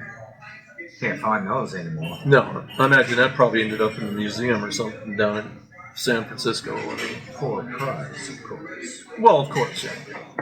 But Just a stipend. another crazy thing about 10 him, million. about Wade. So, I'm with his brothers. Well, it's two of his brothers and Wade. We're out, and they grabbed a couple of shotguns, and we were out there just shooting, And so Wade stops, and he's just going to take a leak, right? And no, I'm good. He's going to take a leak, and I'm, going to look a little bit, and I look, and I'm like, what in the world? He's hanging this. Well, that too. He's hanging this thing out, and it's peeing sideways. Weird. Yeah, I'm like, maybe in my dreams or something, And so his brother comes over and says, "Oh yeah, that's Wade. When he was a little kid, his peenie grew together on the end, and they literally had to drill a hole. Are you kidding? So is he real? Yeah, it on the end. Yeah, Oh. I think a lot of times, like kids that aren't circumcised, they got to be very careful how they clean themselves and stuff. Well, when you're a kid, how careful are you cleaning themselves? I guess something happens. Drag it in the dirt. And Wade's like, he swings around, "Yeah, check it out. Do you like Wade?" I'm like, "Yeah, okay, whatever." Okay. And the second thing about it was he had a scar on his neck. And he told me about the story about that. I said, "Man, what happened there?" He says, "Well, we were out shooting shotguns one day, and he said we had loaded all these shells. Remember, I think they still sell them, but you ever heard of a Lee loader? It's a single It's a single loader. So, you pop out the primer, you put the primer in, or, you load it first. Yeah. Well, no, you put the primer in, and then this thing holds the shell, and then it prints it down, and all this other stuff. It's a handheld shell loader, okay? Well, they had overloaded the powder in these rounds. And he says, yeah, we're out. They didn't measure it? I don't know. I guess not. They didn't do it properly. That's enough. Yeah. Oh, yeah. Give me 2 scoops of that. And he said, I'm standing next to this buddy of mine, and he shoots this thing, and it blows the cover off the ejection side. And that metal cut his throat. Whoa. It didn't catch anything, like a jugular or anything, but it was a nice scar. So, no. So anyhow, but great family. I loved those guys. I loved all of them. The brothers were fun. They just rambunctious. Yeah. But just think about it: 4 brothers out in the wood country. Fairview, Oregon, and they, like I said, the thing got me was that washing machine and dryer ran all the time, all the time. And Mom was hot. And Mom was hot. Now, what'd she look like when she pulled that wig off? Hot. Yeah. Didn't make a bit of difference. Didn't we? Nope. I was hoping she wasn't married. Too bad she was. So was her wig a redhead? It was blonde. It was Okay, it was a blonde. It was a blondish brunette kind of thing. Okay. And I'm like, wow. And I walk out the door. Man, your mom is hot. What? And then he's like, Joe thinks you're hot. We're gonna get along just fine. Make you some I'm chocolate gonna chip make a chocolate chip pancakes. pancake. Oh, jeez. But yeah, the Goulds. I checked up on the Goulds. I couldn't find Wade or anything one time, but what got me going was I was looking into Myrtlewood objects. I own a couple, just nostalgia, some bowls and stuff like that. And I thought, well, I wonder whatever happened to Mr. Gould's place. And he sold out, and I got onto this, what do you call it, community board or whatever and everything, talking about Myrtlewood and stuff. And I asked, whatever happened to Mr. Gould in Coquille, Oregon? And this guy chimes in. He was from Texas. He said, I bought him out, bought all of it. I said, come back. So you got all those gun stock blanks? He said, yep. And I says, well, boy, do they make beautiful gun stocks. He goes, yes, they do. And I've seen a couple. I saw a couple of them that he made. Beautiful, beautiful. Gorgeous guns. So he just decided to retire. I'm sure he passed away. Oh, And then the passed kids ended up with it. And, well, what are we going to do with it? Yeah. But I always look. Dad took all the skills with him. Yeah, I always look for. I have pieces from North Bend and Coquille and not Coquille, but Coos Bay and I think I even have one from Bandon or no, not Bandon. Myrtle Creek, not Myrtle Creek. Yeah, it's Myrtle Creek's down below. Yeah, what's that town as you're heading on 42 back to Myrtle Point? Myrtle Point. Yeah, I had some from Myrtle Point, one from Myrtle Point. So I have those, but I'm always looking for one from Coquille. Yeah. Because I know it's Mr. Gould's. It'd be Mr. Gould's, yeah. So it's all nostalgia. I'm not trying to collect Myrtlewood, but I kind of got into the mode, and then I don't do it now. But if I see a piece, I'm gonna look. Because it's something you can flip on eBay, I'm sure. I have a piece that I bought. I bought it from Goodwill back when doing their auction site was amenable. You could buy stuff, fairly cheap. Yes. Because folks didn't figure it out. I got in early. But I found a clock, and it was a slab burl of Myrtlewood. Beautiful clock. So, but I got that on eBay. That's listed on my site. Oh, yeah, and you're flipping it back on eBay, right? Yeah, because first, it's a beautiful piece of wood. I mean, it'd make great knife scales, gun handles and stuff like that. Yeah. But I don't like the clock works that they put in there. That's the only thing. Kind of takes away from the wood. Just- But, Sell the wood, sell the burl for. yeah, I'm just selling the whole thing. Anybody who wants to buy it, they're welcome to. Yeah. Coquille. Ted and Dad open up another junk shop there in secondhand store. Hey, I used to love it when the hippies in all those communes around there would come in and clean out the clothes for Dad. You know, he loved that. I went with him one time when he delivered a bunch of stuff Oh yeah. to this commune. Did you ever go with him on any of them? I think I know why. I went with him on a couple of auctions there in Coos Bay. Yeah, I did that too. But he was delivering us. They'd come in, didn't have a way to haul everything because they bought a crap load of clothes and other items for the commune. Okay, and so he says, well, yeah, I'm going to deliver these. Why don't you go with me? And I went and everything. And I think I know why he went, because the first lady that walked out to us, she didn't have a top on. I'm like, yeah, okay, this is cool. So Dad went for eye candy. And they're all like, oh, I'm so glad you did this for us, Mr. Green. It's all right. And Dad's like, yeah, well, whatever. Yeah, swing those bags around. Probably shouldn't have brought Joe. So, I remember walking out to Hanson's house. Oh, Dennis, we were riding our bikes. It was Donnie and I. We were going out to Mark's house, and you cross the bridge going towards Douglas High. You cross the Looking Glass Creek bridge, and there was a swimming hole down there, fishing hole. And so we're cutting the meandering in summertime and everything. So we look over at the beach and everything, and there's like a whole bunch of little kids running around. They're all naked, swimming and stuff like that. The little kids. Yeah. And then there's I guess the adults. Oh, I say the parents. I don't know. The adults are there, and they're just going for it. They're just completely naked. So we're like, interesting. We really got a good lesson when we were kids.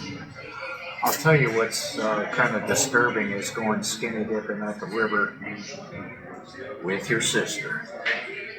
It was awkward. That would be awkward, yeah. Yeah, that was awkward.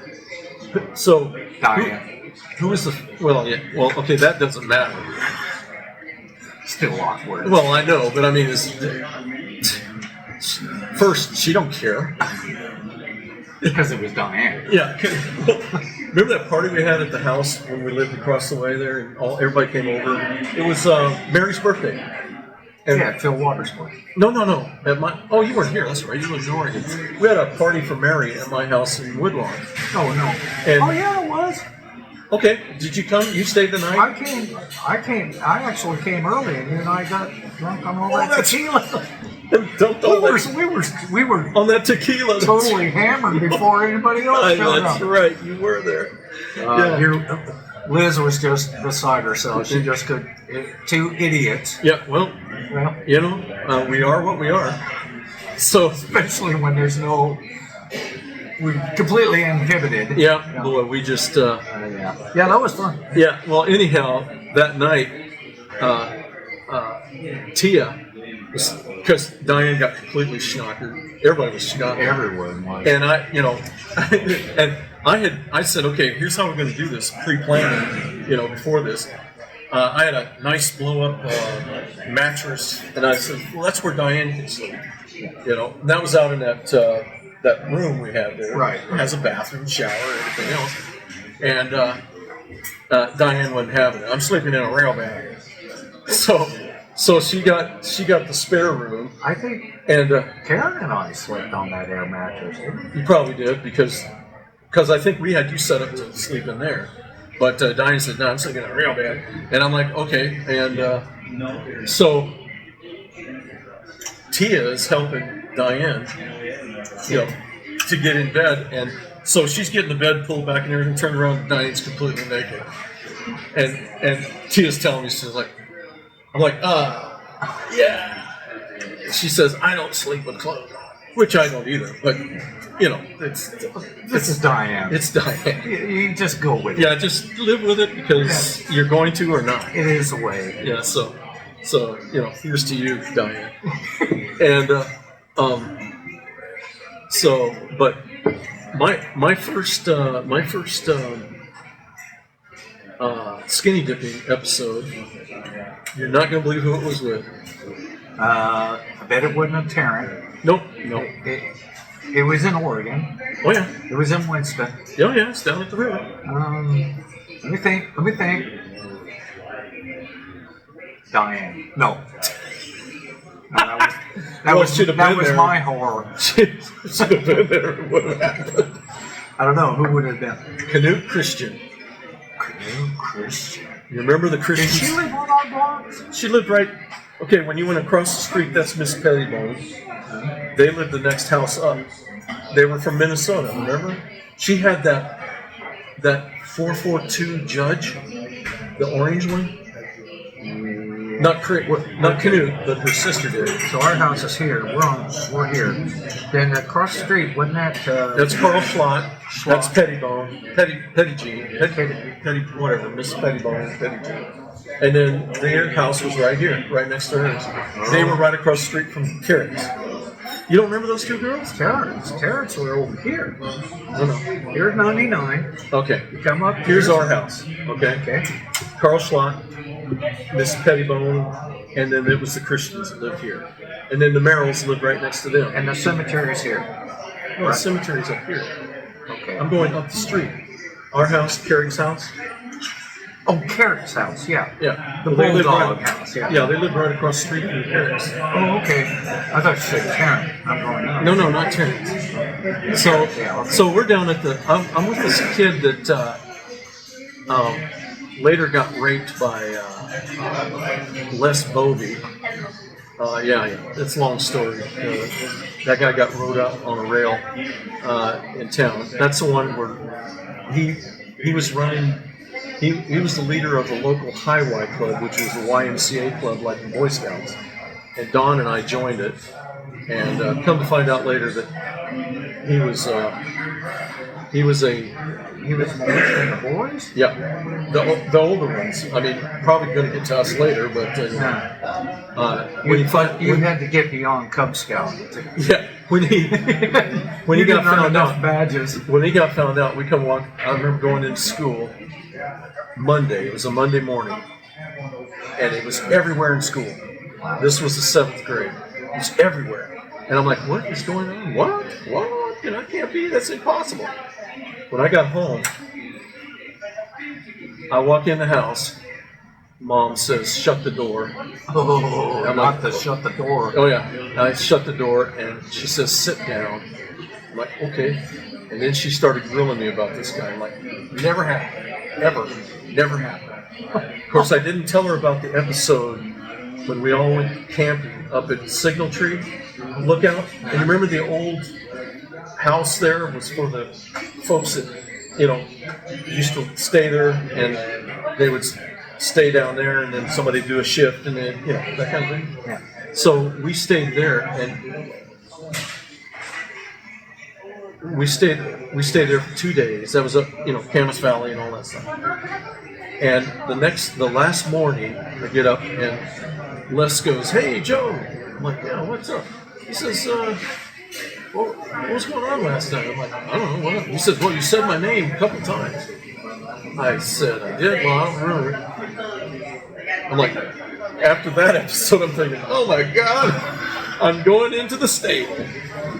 But yeah, Mom grilled me like big time. Yeah, they arrested him and everything, and then when they got out on a rainbow. That was in the 60s. Well, it was. Yeah, You it was. were in 7th grade? Yeah.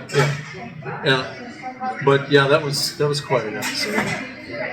But yeah, my first skinny dipping was with Canute Christian. Yeah, I can't believe you can't remember Canute. That was Diane's one of her best friends. I remember the name Canute because it was always a strange name. Yeah. But she had a girlfriend that was right across the street too. Here's our house. Street goes up this way towards the cemetery. Girl over here. What's her name? Canute Christian. There was another girl. Robin. Janet Merrill. She was the next house up. Yeah, that was her best friend. Yeah. Janet. Yeah, I remember Canoe. I remember the name. I just can't put a face to it. But Yeah. I always thought it was a strange name. But I want you to know, I didn't initiate it. She did. So I'm like, okay. Now, I'm too dumb to know what to do. What do I do with this? Well, no, I'm like, I think I knew, but, nothing really happened. We just... Float on my back. Oh, Periscope. All I know is I got to see her naked, so she got to see me naked. That probably didn't impress her one bit. No, you're not what I was thinking about. So, yeah. You're not like your older brother David.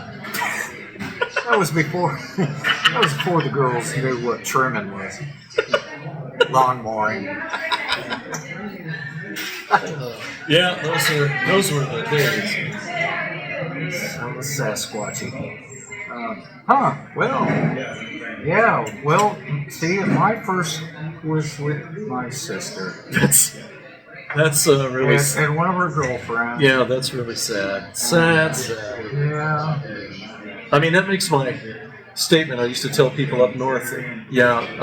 Actually, Liz is my first cousin, and the only reason I could catch her, she had a gimp leg. Boy, that just piss her off. People look like She what? dragged that stump along. And I could catch her. Yeah, they're like, anytime anybody says, "So you're from Arkansas?" I'm like, "Yeah." Says, "Yeah, this is actually, she's my first cousin, and the only reason I could catch her is she had a gimp leg." Now, in San Diego, there was a place called Black's Beach. It was up around La Jolla, and it was a nudist beach. Awesome. But you had to come down 5,000 feet of treacherous cliff face to get down to this beach, right? But if you survived down, it was worth it. I spent a long time in the ocean, though. Yeah, to keep myself cool. Oh, I got you. Yeah. I had a guy that I worked with when I was in the Air Force, and he had been stationed at Vandenberg, which is way up north, outside of Santa Barbara, that area. And but they have a whole bunch of new beaches up there, And he said, "Yeah, I decided I was going to go to the nude beach, But he said I had my shorts on and everything, and I walk out there and it's exactly what they said. It's a nude beach. He says I'm going for the water, and this lady runs up to me and says, "Is there something wrong?" And he goes, "No, no, nothing's wrong." She says, "Well, why do you have your shorts on?" "Well, I don't want to get sunburned on my penis." He said, "I didn't have anything to say," and he's a big guy, okay. And she says, "Well, we don't want to intimidate you, but that's you might as well be like us." And he said she starts reaching for my shorts. He said, "No, I'll do that." Let me help you. Yes, ma'am. That'll have cup. Thank you. All right. You want some more skinny dipper? American. Oh God, she's listening to us. Hey, he did it with us. He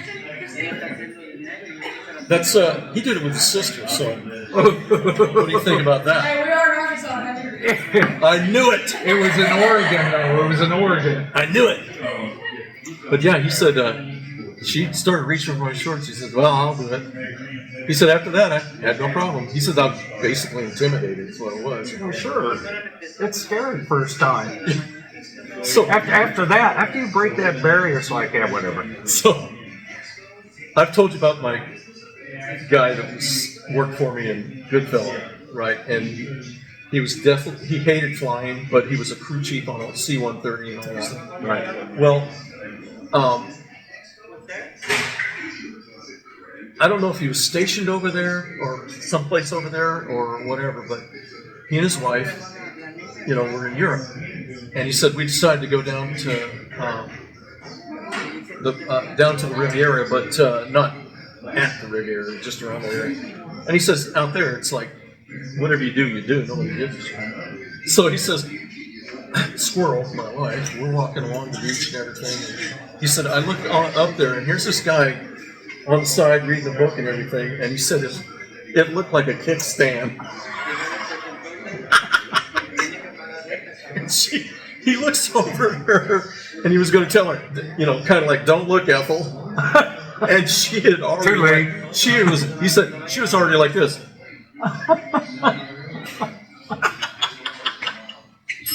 So, yeah, he said, it looked like a kickstand. It's like that, Ron White, the comedian. Right? Yeah, I love him. He does that one skit about him on a cruise ship. And he says this guy came up and talking to him, and he's in this Speedo, and he looks like looked like he had a squirrel in there. And he's pressing up close to me with that thing. Yeah, like you've watched The Longest Yard with Adam Sandler. Yeah. When they're talking about, what's his name? He's a wrestler. Something 3.5 or one. I can't think of his name. But he's a big guy and everything, and they're trying to get him on the team. And he's in the shower scrubbing him, and it's the three of them, and they're trying not to. Nick talking to him, and he says, the guard's gonna play? Yep. Yeah, okay, I'll play. So they're walking off, and he says, Sandler turns around and says, yeah, you and your iguana, bring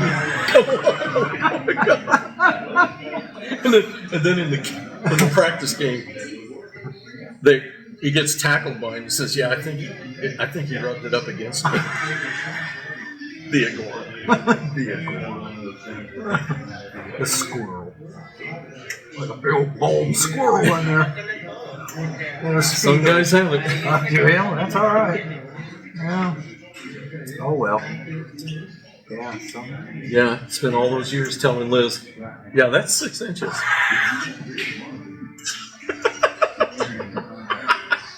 It's not me, it's the butcher. Yeah. Yeah, go ahead, keep telling me something. So, yeah. Yeah. I think we had a great upbringing in Oregon. Oh yeah. Yeah. Yeah. Almost getting drowned by Dad. Yeah. At least Dad you saved my got life. saved Yeah. by Dad. But I almost got drowned by Diane. Oh. Okay. How we'd go down the river. Now, this is when I was younger. So, Mom's not going to let me hang out by myself. What, she tied a big rock to your ankle? No. What happened was we were all swinging and everything, and then Diane says it's time to go. And it was Diane and Carol. Okay, and Carol takes off with Mary, and Diane's taking off with them, and I'm staying in the water. Next thing I know, that big rock. Yeah. Okay. Next thing I know, I see Diane standing up on the rock. I'm sick. Let's go. Get out of the water. And I'm like, I made my big mistake. I said, I don't want to get out of the water. Oh. And you lived to tell about it? Oh, yeah. I'm still alive. Wow. Because she dove into the water, and I realized, I better start getting out. I start to get out. I'm starting to get out of the water. And next thing I know, she's got me. She grabs me, takes me under the water, brings me back up. I'm sorry. She's like, no, I don't think you really feel it. No, yeah, she was really, really mad. And then Diane had a rage to her. Yeah, she did. Yeah, it's do my way or I will kill you. Yeah. There's no in I don't know between. where she got that. No negotiation. So she takes me back under again. This time I come up with a plan. I'm like, I'll give you all my money. Which I think I had like $12 in the bank. And that wasn't good enough. She took me under 2 more times, and then finally I'm like, oh no. Uh-huh. And of course I come in the house and I'm whining to Mom, and she's like, so? You're just lucky. Did your sister say it was time to go? It was that looked like you're just lucky it wasn't me doing it. they'd be finding you down in Roseburg. You know, it's so funny. I mean, because Diane, did she just not get a My Little Pony when she was growing up, and that's what turned her? And she, let's just face it, she was one of the D's, and she got treated well. Yeah. How did I get stuck with 2 D's? I don't know, because, like I said, Dad's like, you're on your own, kid. Now I can swim. But anyhow, we that was something you never wanted to do, was get into Diane's rage. Even my buddies didn't want to be around her. I've seen her stand up against girls. Sutherland lived on 4th Street. I came and lived with Diane, and I was going to school in Sutherland. And because I came from Ted Neff up in Blythe? no. Oh, Dallas. Dallas. Yeah. And I came down to Sutherland, staying with Diane. There was a gal that lived 2 houses down, and Diane got in a piss match with her. And this woman was clearly 6'4". Diane 5'2". Yeah. Whatever. Yes. Went face to face with her. Come on out here. I'll whoop you all over this street. She just never, I would call her the Wolverine in our family. Yeah. They don't see size, they just see enemy. Yeah. Yeah. Yeah. And no matter how much you beat them back, they come back. And pain tolerance? No such thing. It's just, there's no pain until you're down. I think, just to be psychologist a little bit, I think, she grew up with that scar from that impetigo. Yeah. For years. You remember the scar? I mean, big broad thing on her face. Here's a pretty girl with a big thing on her face. I think it had a little bit of implication on her. Now, of course, Dad, had plastic surgery done on it and all this stuff. But it was still, you could still see it a little bit, but it wasn't as broad and stuff like that. I think that had a little bit to do with how she dealt with the world. The world pissed me off, and I'm going to piss on it. Well, it worked. Yeah. I mean, she Well, I still remember. honed that skill. I still remember that time, and I don't know if you might have been too young to recognize what was going on, but her and Janet jump into that 1949 Chevy car of Gary's. They throw us in the back, you, Marion, and I, and we drive out to Yoncalla or someplace out there, and she gets out of the car and runs and starts banging on the door. I'm like, oh, what's going on? And then the next thing I know, Mom comes out and telling me, you need to get off our property. I'll get off your property when I kick your daughter's. And her daughter's standing behind her mom, kind of holding her shoulders and everything. You ever talk to my boyfriend again? Bye-bye. You ever talk to my boyfriend again? And she gets in the car. Evidently, that girl had talked to Gary somewhere at a football game or something. I mean, I don't know what else went on, but that was it. So, one tough girl. Yeah, that was at night. I thought we were going to Dairy Queen, and I remember that drive because there was a song on the radio. What was that song? It was a song that just creeped me out. I mean, I liked the song, but with the way she was driving and that song together was horrifying. What was that song? I'll remember it, but it was like that song. Every time I've heard it, that drive that night comes into mind. What was that song? I don't remember now. Right there at the edge. Yeah, I do that all the time nowadays. Yeah, I remember that. I thought we were going for ice cream. We didn't go for ice cream. Yeah. Diane was pretty brutal. She sure was. Yeah, so it's so funny, Carol, Mom, can I or Mom, Dad, can I go do this? No. Okay. Mary. Well, Mary always got her way. Yeah, Mom, didn't can matter. I? Of course, darling. Yes. Sweetheart, do you need more money? Diane. Here you go. Diane. Mom, Dad, can I go? No. Oh, I can attest to that.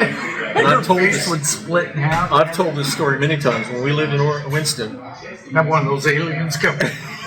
oh, they were there. You know it.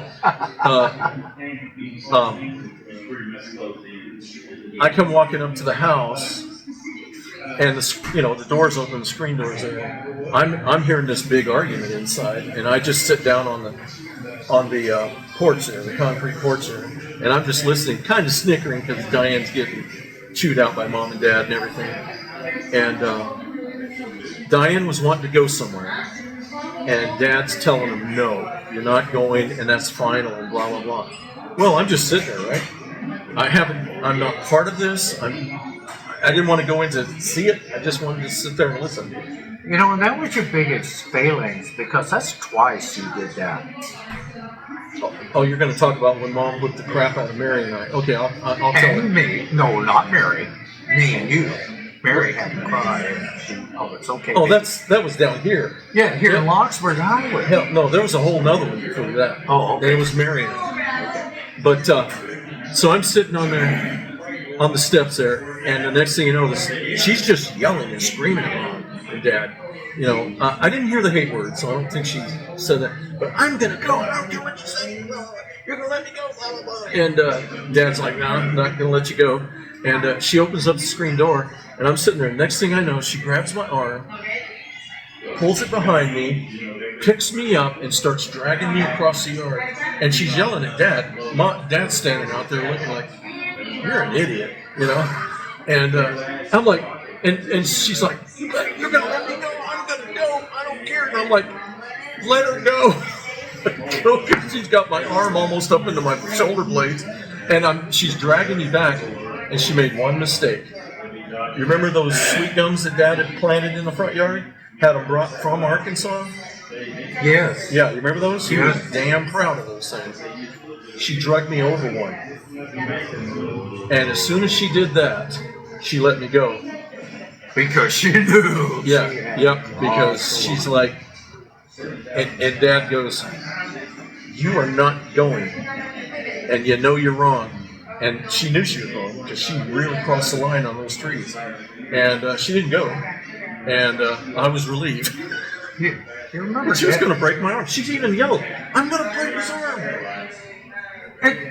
And she would have.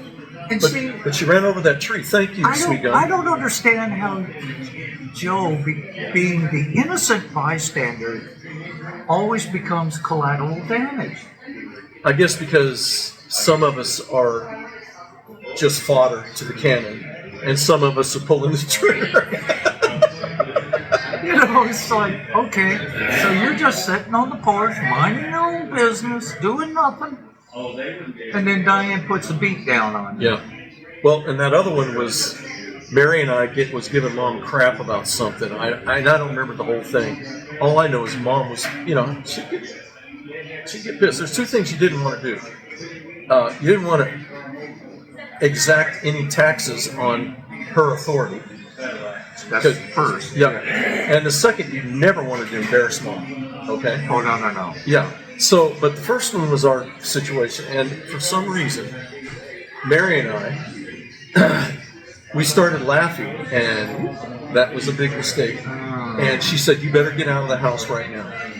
And so we walked out, and we, walked down the sidewalk, across the driveway, and we were sitting by that sign, "Kids at Play," between the carriage and ours, and we're sitting on the curb, and we're just laughing our head off. Yeah.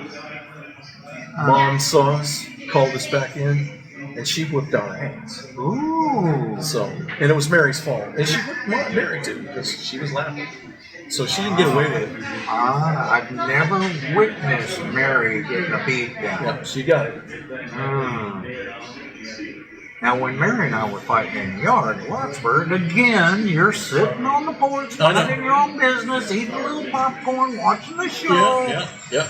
Mom's asleep in the house because she just pulled a 400-hour shift overnight, and yeah, we woke her up. Yep. And Still she got the came out scar. guns blazing. Still got the scar. Yeah, well, that'll teach you. You should have just taken the beat down. Well, I. Tried to defend yourself Yeah, I did. Yeah. from a curtain rod. No Yeah, doubt. and I was going to leave that day, but You I were. realized, well, where am I going to eat? Yeah, I'm going to bleed to death. Yeah, I'm bleeding You're to only at the Blue Bile Bridge, Yeah. which is only No, 100 I feet didn't- away. Dude, I just made it to the highway. I didn't get to the bridge. That might have had some commitment to it. But Yeah, that's serious. You Yeah. get to the bridge. yeah, that was so unfair.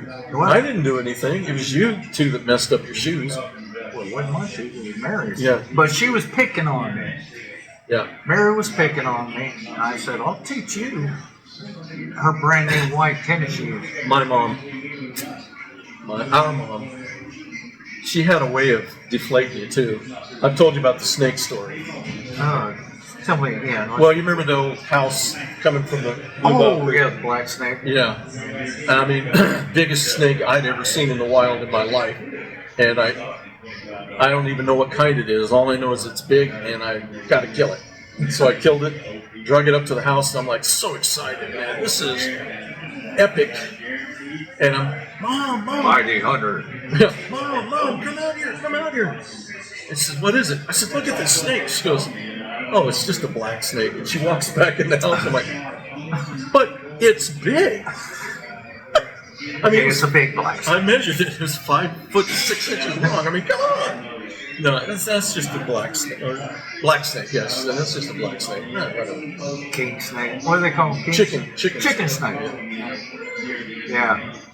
Yeah. Very reserved mom. Very quiet, very conservative. Until you lit her candle. Yeah. Liz and I went on a little drive. A friend of ours was putting on a estate sale, so we wanted to find out where it was at. It's outside of Mineral Springs. So, and I didn't know this road, how far this road went, but you turn off this one road. I told her, I said, I want to see where this goes. Because I want to see where, I was looking on the maps, and I'm like, I want to see where Blue Bile Creek goes, and so I turned up this road, and it takes you to Bluff Springs. Remember Bluff Springs Church? Yeah. Yeah. You can, and it's all paved all the way back to the highway. Is that on the north side of Mineral Springs? Yeah, I guess it would be. The northwest. It's northwest. Yeah, you're heading. Like going Ashdown. Yeah. You know where the bait shop was? Yeah. Okay. It's just before there. And like I said, I'm looking for fishing spots. So yeah. So And one day he may go. So I want to, I always loved fishing on Blue Bile Creek, and but anyhow, we went up this road, and of course I didn't have it all set in memory where Blue Bile Creek was. I thought it was way on up. Hell, it's right there, and it looked like a mud hole. I mean, it looked like a little ditch. So I'm thinking, wow, It was bigger when I was smaller. It was big. Well, it is bigger on up. I don't know what the deal is, and it might not have been. But when I looked at the map, we already crossed it. Well, we're on that road anyhow, and it takes us to Bluff Springs. And so we stopped there, and I'm just trying to figure out exactly where Blue Bile was at. And, well, we already crossed it, so okay. So while we're sitting there, Mary goes, well, this is where Jackie Lamb's buried. I'm like, oh, let's go find it. She goes, what? And it's a big cemetery. We'd have never found him. But I told her, I said, I just want to put a rock on his headstone, let him know that somebody was here to visit. But I said, nah, it'd take all day to find him. But anyhow, we drove all the way up, got the Locksburg Highway and headed back in. And I said, I want to check something. Stopped where the old Blue Bile store was at. And I wanted to try to find our old swimming hole. I can't find it. I couldn't find it. It was, I guess people have bought that property up and you can't get to it now. But I would love to go and see that swimming hole. Well, you can always pull over by the bridge and just walk the creek. Well, I could, but I'm not going to do that. Ain't nobody got time for that. Oh, so you were over by the Blue Bayou area? Well, yeah, I mean, I thought you said Mineral Springs. well, no, you drive out of Mineral Springs, heading towards Jan's place, and you turn right and catch the Bluff Springs Road, and it takes you up to Bluff Springs. It comes out at Yarborough's Peachhead, yeah. That road goes all the way to Mineral Springs. Yeah. I know where you're at. So, but yeah, we got up there, turned, and I said, I want to see if I can. I mean, if there had been on the 2-track, I'd have drove down the 2-track to see if the swimming hole was. And it's all fenced up, and so. Well, maybe one of these days we'll just go over there and we'll pop the fence and let you go first so you can grab all the chiggers. I'd love to do what we used to do is just walk up the creek and fish it, you know? Yeah. I used to love that, man. Yeah. You know, you have to kick the snakes out of the way, but that was okay. No problem. Yeah. Been there, done that.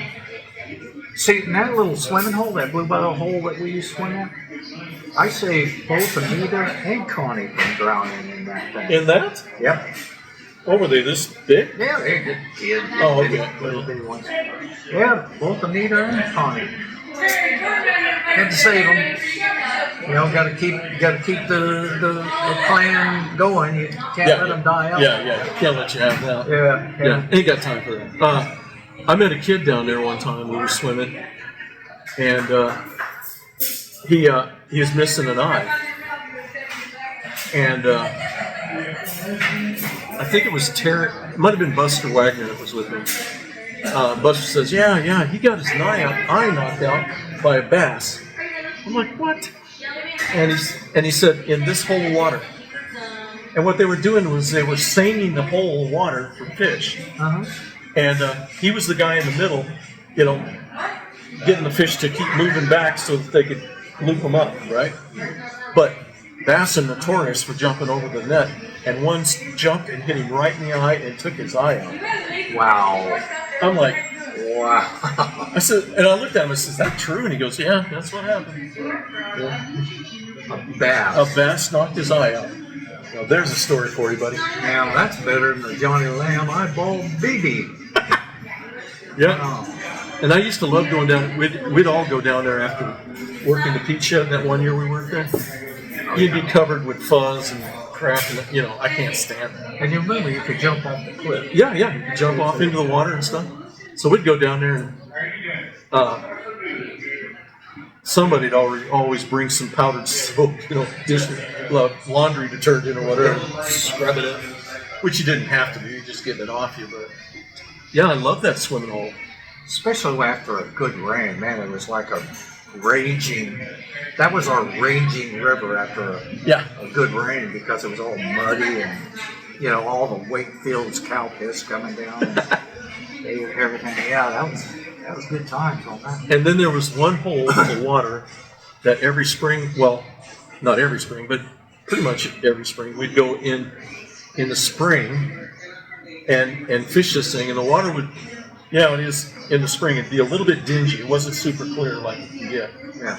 And we just take a bucket of minnows, just a hook the minnows, and just stay back from the bank and just throw it out in there, and you'd see the flickering of the minnow, and then it'd disappear.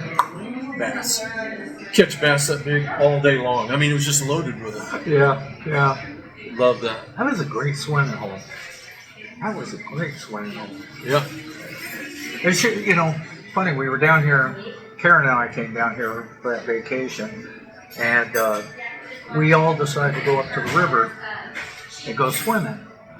Well, I don't know if it was Mary or someone else called out, well, who's going to do the snake watch? Who's going to watch the snake? Karen's like, what? I think they were just pulling on Karen is what they were doing. You know, this girl, she's not from around here. Yeah. Who's going to watch for snakes? You know, she just wanted to kind of put her feet in the water, and she's like, I'm not going to do it now. Yeah. We were down at the swimming hole, Blue Bayou swimming hole. And it was getting evening. You know, I mean, it was starting to get dusk. And so I was time to get out and everything, and we just dropped our shorts and our cutoffs and shirt, and we just all jumped in, naked. That's what you did. And so I got back up on the bank, and I got my shirt on, and I'm just pulling my cutoffs up. Just as I was just pulling them up, I saw something from the corner of my eye, and I could tell it was kind of big. And I saw it fly right into my shorts as I pulled them up, and I went, "Oh my God, I got it!" And and I didn't know they got this big. It was a snap bug. You know what those are, right? Yeah. But it was like this long and that wide. Had a big old circle on the back of it. I didn't know they got that big. Turned into a snapdragon. And almost cut its lily. Cut my lily. I mean, and it was perfect timing. I just pulled them up, and then I just happened to see it. I dropped it. I'm like, "Oh my God, what was that?" And pick it up, and it's doing that. It didn't snap like the little ones. It was like funk, funk, funk. I must have really turned it on. Like, get out of here. Go on now. Yeah. Saw your junk and got all excited. Yeah, that's what happened. It was really funkin'. Snap bugs. Oh my God. I told you about my friend from Alabama worked with me, and so I asked her, I said, so, because she still had a farm and horses. She was a horse person, and had her place in Alabama, but was working here with us. And so I asked her, I said, "Hey, so do you miss Alabama?" "Oh, all the time." And I said, what do you think of Arkansas?" I says, "You have too many bugs here." And I'm like, "What?" And she says, "No, we don't have half the bugs you guys have here." I'm like, I'm thinking that's bullshit. Yeah. So I ended up doing some work out in Alabama, out north of Birmingham there, and sure enough, I mean, they don't have bugs like we have. Huh. Yeah, I remember seeing it the next time. I'm like, "Yeah, you're right," because I don't know. Collectively, I did about 3 months of work out there, and didn't have the bugs. I wonder why. I don't know, but that was. Did they have as many cotton fields we did? I think they did, but I don't know. I think we're just cotton. we're. Bugs didn't like it, so they came to Arkansas. Yeah, I don't think they're blessed like we are with bugs. I saw a meme the other day. I belong to this I Hate Summer group, and this meme was what I really like about the fall and winter is the bugs go back to hell where they came from. Right. Go back to hell, demon. Yeah. Well, better get out of here. I guess we did our due diligence. Well, brother, if you want to send another Benjamin, we would greatly appreciate that. But if you don't, that's all right too. We still love you. How you like my hat, buddy? Oh, Unconscious. I'm still wearing this hat. Got this from the Vicksburg. I said I'll be having that hat. Vicksburg. I need to get myself those dadgum hat wire frames. Oh, to wash them. To wash them. In the dishwasher. I gotta find one. There's got to be one in a junk store somewhere. If I see one, I'll get one for you, but just order it off Amazon or something, or eBay. I saw that too. I go, and they're like, "Here, get 4 of them for $1.95. Yeah, that's a lot of money. I bet I can get one for a nickel at a dollar store. You see why he's asking for a Benjamin? Hey, y'all have a great day.